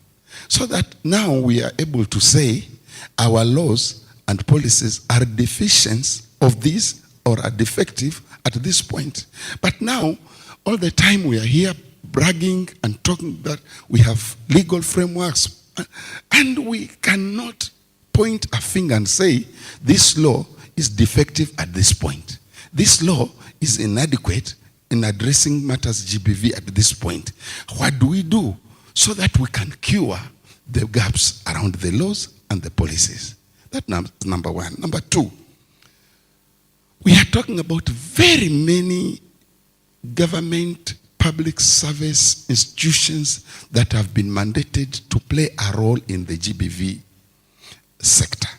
Yet, there is no proper mechanism for performance accountability. How, for example, on earth would a direct agenda ask the police, here you are failing me? I am a director and I am seeing some gaps. But what is my mandate? To as far as linking me to the police, to as far as linking me to health, to as far as it is linking me to ODPP and judiciary. So I am simple glaring at very many, very obvious gaps, yet my hands, by way of mandate, I cannot address anything. We go to CUCs, we confront each other, but that is just a matter of ticking a box because practical things are not resolved. Why am I saying this? Because if the magistrate, but there is nothing going on into the standard operating structures that will now eliminate equal occurrences in the future engagements with these issues. So that the magistrate who lives here and goes in another county where there are no structures such as this one, he will leave every memory and every learning at this point. Lastly, may I very kindly pose this question. Is GBV a political issue, a security issue, or a social issue? Because I'm seeing us masquerading or putting this thing everywhere. The other day, like my colleague has mentioned, the other day, we were told that all GBV issues must be addressed at Polycare.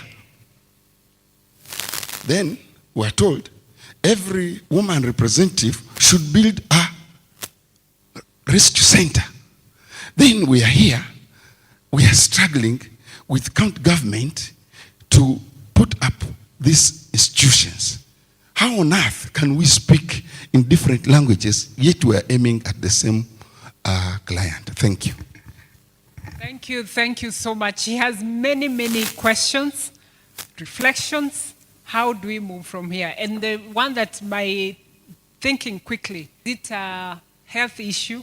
And I think it is an issue of all those things that he has highlighted there. So our solutions then must be able to answer all those questions, whether it's social, economic, security, and health. So our solution must be tailored towards all that. The question around standalone law on GBV, I think that is already leading us to the direction. From the conversation here, I have heard, and please guide me if I'm not correct, some people in this conversation are saying, let's have one law that brings everything together. But before we get to that law that will bring us together, we can't wait. So we use what is already existing. So we are being realistic. In an ideal world, we would want to have one law, but we know we are not yet in the ideal world. So we have to work with what is already existing, even as we work towards getting to the end. Maybe this meeting, what it should be resolving is by a certain date, we want to have the policy in place, right? Yeah? So that then it is moving us to a direction, maybe by the end of 2026. Is that too far to have a policy? But by end of 2026, we want to have a GBV law as a standalone. I don't think those are things that are out of the world that we can be able to push for. But before I go on, let me give her a chance. Your hand was up. Thank you so much. So I believed he has touched on what I was about to say, but let me just ask. Now you see the way we have eCitizen, that I can input my name and everything about me occurs there. So I was thinking, what if we come up with more of a system like that? Because instead of, let's say, the survivor goes to the police station, reports, goes to the health center, reports.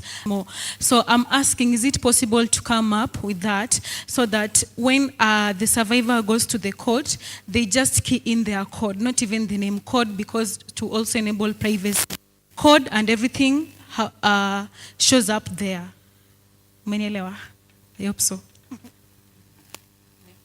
Thank you. I think she's challenged with the referral pathway that you only need to get to one office, whether it's health, put in their details, and if this matter then goes to the police, or the police, they do not need to narrate that again because it's re-traumatizing the survivor. So she's challenging us. We have eCitizen. Today, if you're looking for your driving license, if you're looking for eCitizen, so she's challenging us from here. Can we have one platform where the survivors' details can be put there, but also ensure that there is confidentiality and safeguard? Because I think that's also a big one. But this information might be put there, but then how do we ensure that we have safeguard, that this information, you are not going to find it in other places that is not supposed to be?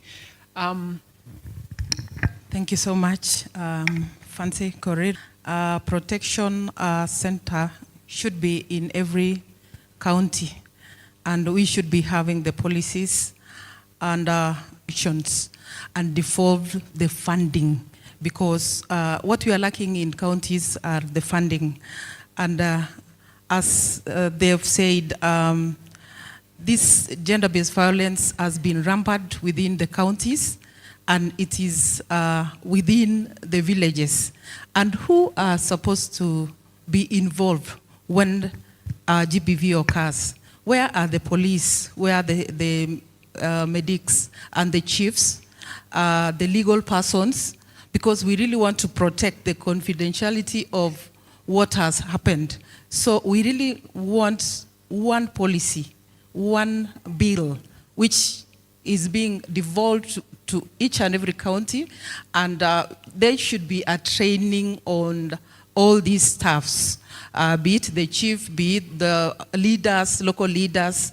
Let's have one policy so that we all read in the same page. Another thing is the policy center should be purely a government institution, unlike the ones we have right now, so that we protect the survivors and they are being helped there. Thank you. Thank you so much. You must come to an end because other groups have started coming in. But she has closed our session with a very, very powerful statement. Did we catch it? She said, devolve the policies, devolve the functions, and devolve the what? The funding. Isn't that powerful? That's what we have. She has summarized it very well. And I hope our moderator, our rapporteur, please capture it. devolved the policies, devolved the functions, and devolved the funding. Kwisha. Thank you so much. This has been very engaging conversation. I know we haven't finished everything that we want to say, but if you still have a burning one, our rapporteur is here. Please put it down so that they can be captured. Thank you, everyone. I think we can take a cup of tea and then be able to come in, and then Joel will be able to present. Thank you, everyone, and have a great evening.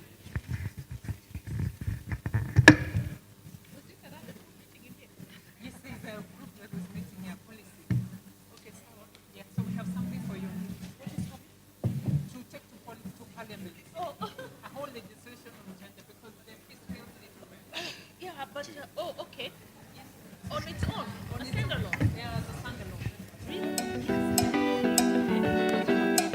Kutoka zile studio za Pambio Worship Music.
Yes. Yes.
Yes.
Yes.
Yes. Yes.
vulnerabilities and harm they were already facing.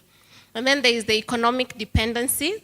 Most of them experience a lack of financial options or empowerment options that can make it difficult for them to leave these unsafe situations. They may come back to the harm. And then they have the justice barriers. The systems we have are not very streamlined. There's a lot of delays and complex processes and limited legal support that discourages survivors from pursuing justice. This is also influenced by the culture and the behavior norms that promote and normalize GBV within our communities. In most instances, communities have normalized the struggle they have within our systems, which leads to underreporting.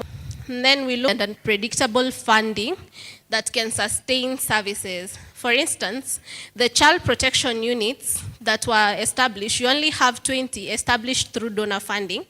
None of them are built by the government. Nairobi, for instance, has 8, with 4 meeting the required threshold. So, and we also seen the police gender desk, which according to the police, don't have enough funding. This also shows up with government facilities where the survivors are supposed to get the integrated support. They have limited comprehensive GBV support services. We also have, as service providers, the lack of proper implementation on policies and laws that were set up to encourage coordination amongst us. So this later shows up addressed through legislative measures. And then we have the issue of the kangaroo courts. The cases that we all handle are within our communities.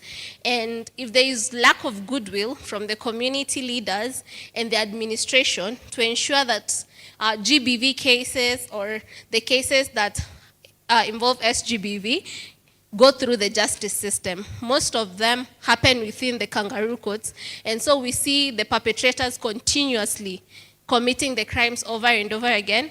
Money talks here and there within the kangaroo courts. Some are settled. It's never to defend the cases or to assist, and this jeopardizes the whole reporting and justice system for GBV. I guess that is it. In case there's anything I've left out, my group members can add, but thank you. Thank you so much. Please let's appreciate her. Thank you so much for that compiled pointers. That is a representation for Group 2. I'd like to very quickly jump over to Group A, the legal architectural aspect. I don't know who is presenting, whether Ms. Washira? Karibu sana. She'll be able to take us through the key pointers for Group 1. Thank you. In the spirit of sharing power, we had a rapporteur for our group, that is Joel, who will then present our recommendations from Group 1. Tubampigia makofi akikuja.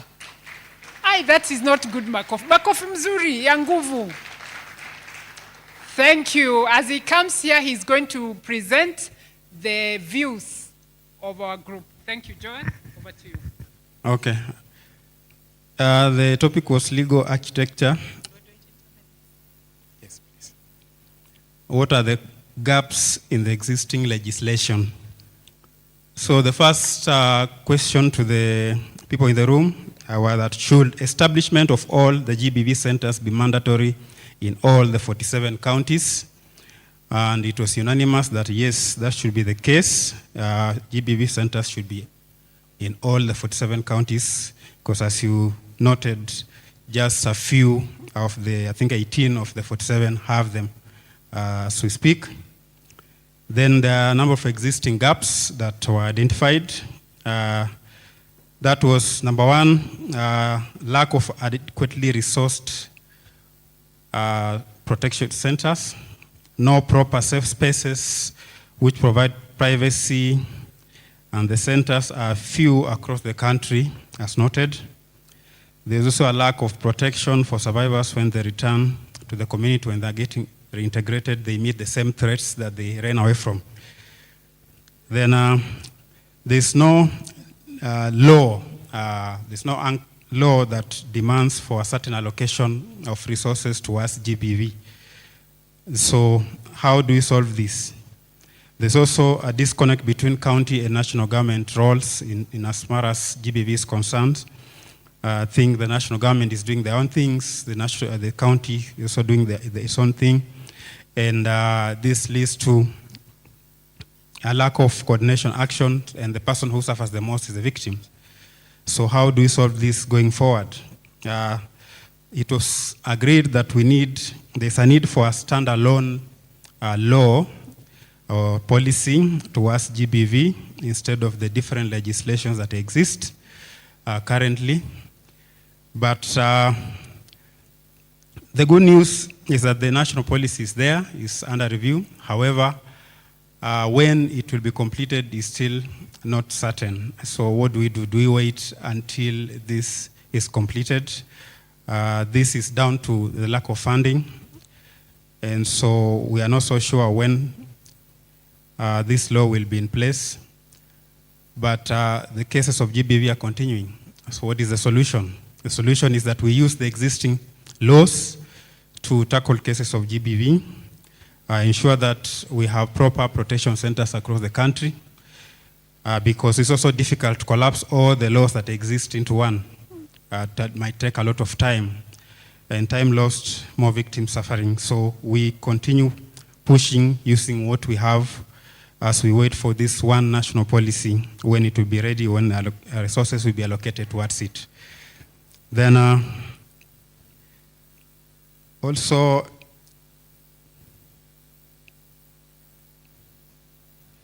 this need for different roles between national and county governments. I think at the moment, it's not defined role. I think they would say health is a devolved function, so county government will have that responsibility, but what is the role of the national government? So it was decided that we leave policy framework and coordination to the national government, but the implementation to the county governments, because that is where the cases of GBV are, at the grassroots. Easily identifiable cases, the people at the ground can easily identify the victims, can easily identify the perpetrators. So it is easy when they are left to the county governments to implement this instead of the national government, which might not have all the necessary information about GBV at the grassroots level.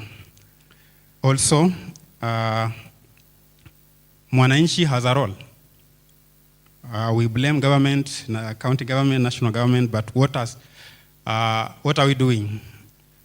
We were challenged as Mwananchi, make sure that we attend forums where resources are being allocated at the county and national government level. I think recently we had budget forums before the budget was read, views collected around the country, how many of us attended, how many of us went there to push for allocation towards GBV. So that's a challenge to us. We need to make sure that when resources are being allocated, we are there, we are pushing, so that we have enough allocated towards GBV protection centers, so that we fight this vice. Otherwise, we will keep discussing and no action. Then I think it was broken down in 3 simple statements: devolve the policies, devolve the functions, and devolve the funding. That way, we tackle GBV very easily. Otherwise, we'll go on and talk and have forums like this, and we still have more cases.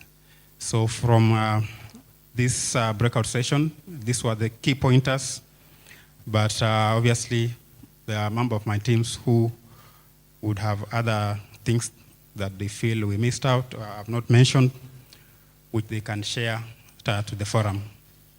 Thank you. Let's appreciate the rapporteur from room 1. Thank you so much. Last but not least, I'll go to team 3 or team C, led by Ms. Phoebe Makungu, who are addressing referral pathways, roles, structures, and gaps. And this is the team that never completed their conversation. It was just never ending. So I hope it will take 10 minutes presentation max. Thank you. I'll try my best. Good evening, everyone. Before I start, I'll just convey the message from my team members. They felt justice was not done to their time. They would have needed half a day because they had a lot to discuss, and I'm very, very happy we had such a vibrant team, and we were told that we need to move from just implementation to passion. We implement with the passion. There was a lot of passion in the team.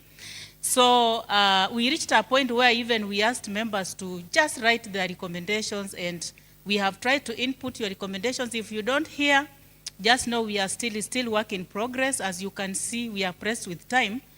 But what we said is that a very strengthened and well-coordinated referral pathway helps a lot in focusing on survivor-centered intervention and at the same time enhancing prevention and response and case management. So we had various experiences that were shared, and what is happening on the ground and the reality that is there. And what came out was that at the moment we have a lot of, the serious issue is the inadequate coordination, proper coordination between the service providers and even some of the duty bearers, the legal institutions, the aspect of coordination, even right from the health facility to the police to the shelters, there is that disconnect. And to some point, we have some institutions handle their cases very well. There's a proper procedure for case management, but in others, you find the case is killed because of the disconnect in professional handling. So that has brought also a gap in capacity building and the professional handling of cases, and as well as disconnect. So this lack of, we also have an issue with the lack of structured follow-up mechanisms of cases, just to track and know how far they have gone. We have a big problem with data, and the biggest issue is that there is lack of an integrated or centralized data management system. And this leads to cases where we have double reportings, where some cases maybe we start from here, they again are reported in another institution, which gives us a problem in tracking or having accurate data on the cases. And we have also a limited ability to track survivor journeys. We report a case, but we really don't have the ability to track the cases. And when it comes to access to justice, there are challenges in terms of delayed in investigations and the prosecution of cases. Those delays really deny our survivors justice that they deserve. And lack of a clear timeline on conclusion of cases is also a big problem that we are facing. And as most of the survivors also lose confidence in the justice system because of the lengthy processes, and also just the re-victimization of when they keep repeating the situations or the experience that they have gone through. We also have a problem with forensic labs. They are very, very limited. It's been reported that there are limited forensic laboratories and even medical services which survivors are not readily able to access. And sometimes also we have long distances in some cases where survivors have to travel very long distances to access medical aid or care, which delays also, kills the justice of the cases that would have in otherwise been managed well.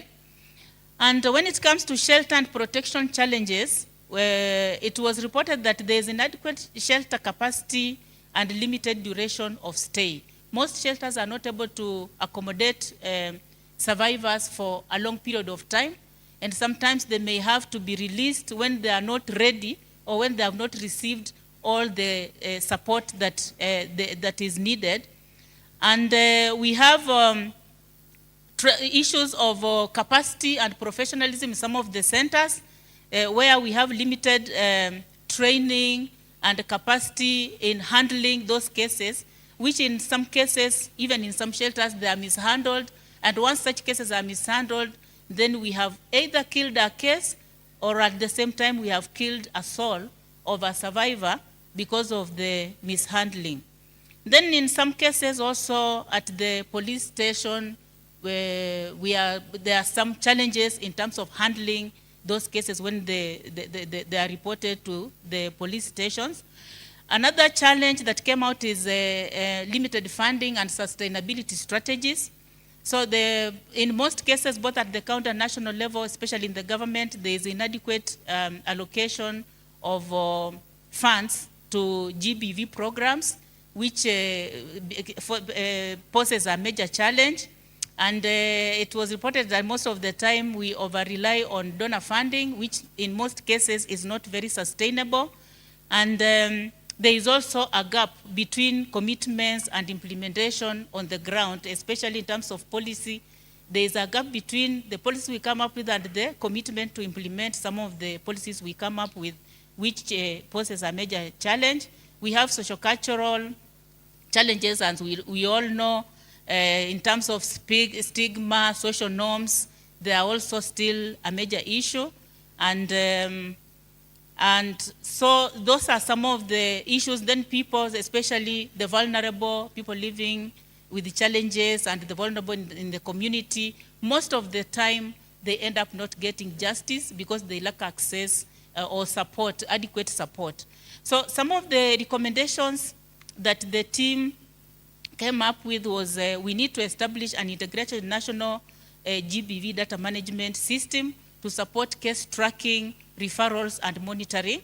And then we strengthen the referral pathways through proper coordination between various facilities, key facilities like health, the police shelters, legal aid providers. There has to be a very strong coordination or system that needs to, like a standard procedure that has to be followed to make sure that the referral pathway is strengthened.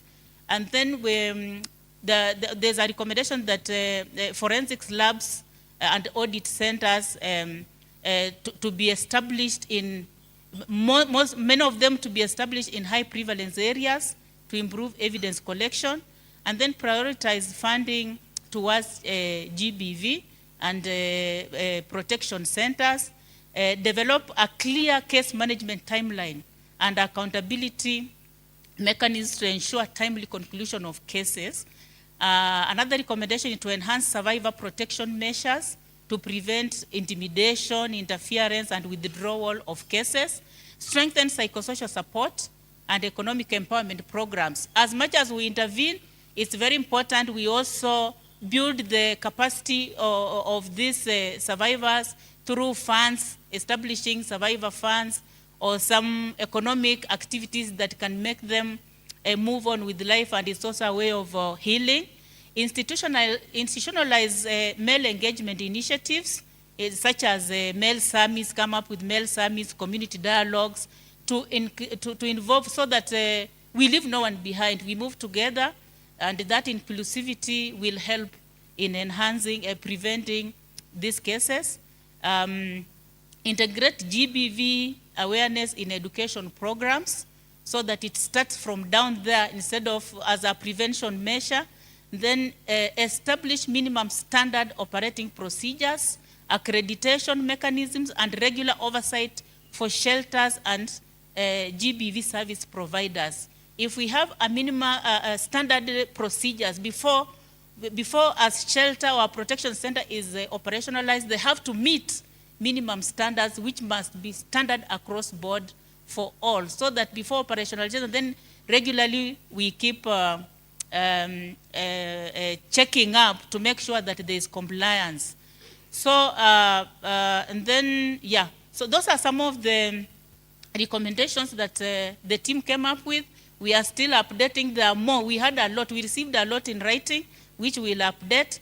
And for that, we say there's participants emphasize the need for a coordinated, survivor-centered, and data-driven approach to GBV prevention and response. Thank you.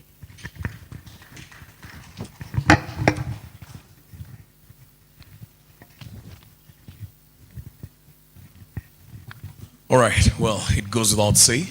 A big thank you to the team leads who led the 3 breakout sessions, as well as the rapporteurs who compiled those statements that were just read a while ago. One announcement that I'd love to make, there was a suggestion in our meetings as we were prepping for this conference. I believe it was shared to the team leads as well as the rapporteurs to link up, this is today, and compile probably a 1-pager document that will serve as a recap for tomorrow. So if the 3 teams can just coordinate so that we find that 1-page document that will serve as a recap, we truly appreciate it. Other than that, I believe we've come to the end, but first things first, let me re-invite Dr. Josephine.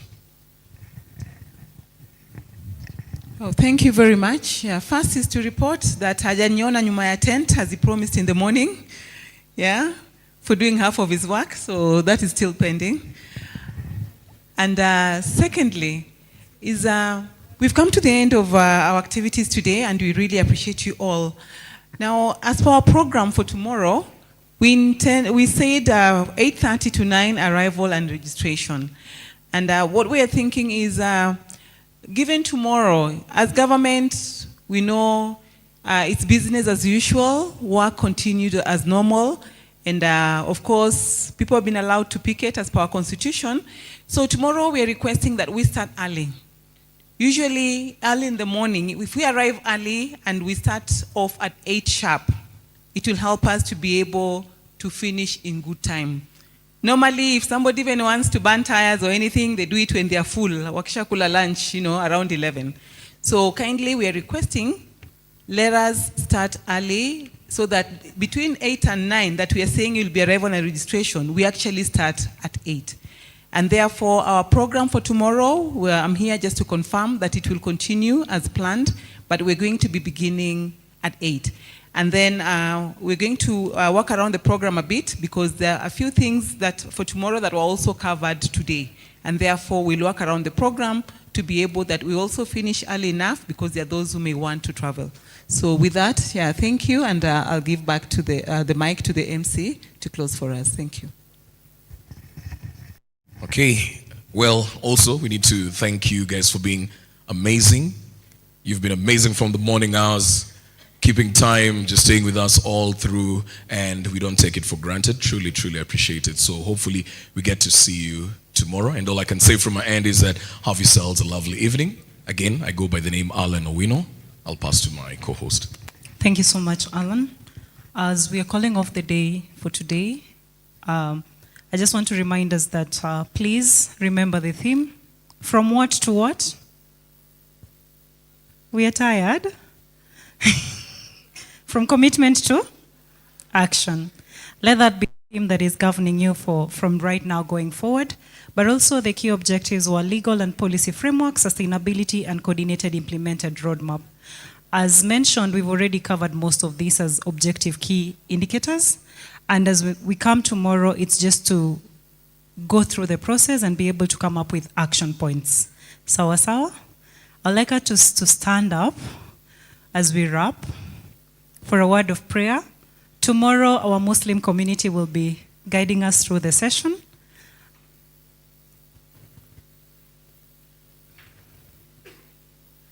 Let's pray.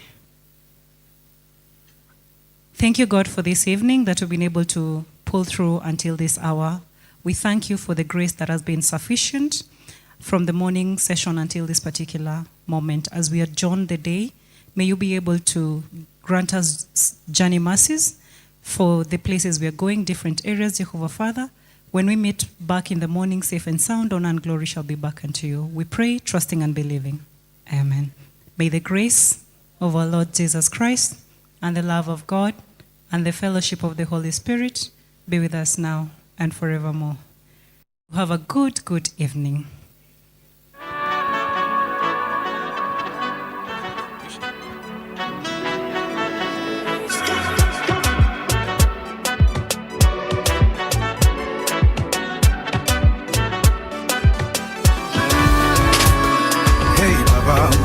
marema one and only, the giver of life, iko tunanapa. Mesimama cause uko na mimi, you never let me go.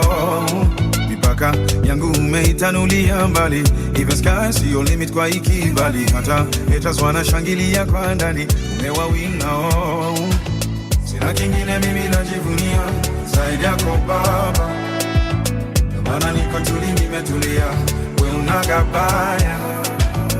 Hata wale wananionea usuda, shabaya yao mbaya, watapataje mwamba umenifunika, ure watataya. Cause I know that you got me where you got me, you got me where you got me, Papa, you got me where you got me. That's why I never, never, never fall. You got me where you got me, you got me where you got me, Papa, you got me where you got me. That's why I never, never, never fall down. Niteleza Baba unaniinua, janitupa wala ujanijutia. Kama ni toba zimejaa gunia, ukweli kwamba tu umenihurumia. Ningekulipa nini kama ungetaka nilipe jema moja moja, maana hata hii pumzi nayovuta hakuna dola ingetosha. Na kingine mimi najivunia zaidi yako Baba, maana niko tuli nimetulia, we unagabaya. Hata wale wananionea usuda, shabaya yao mbaya, watampataje mwamba umenifunika, ure watataya. Cause I know that you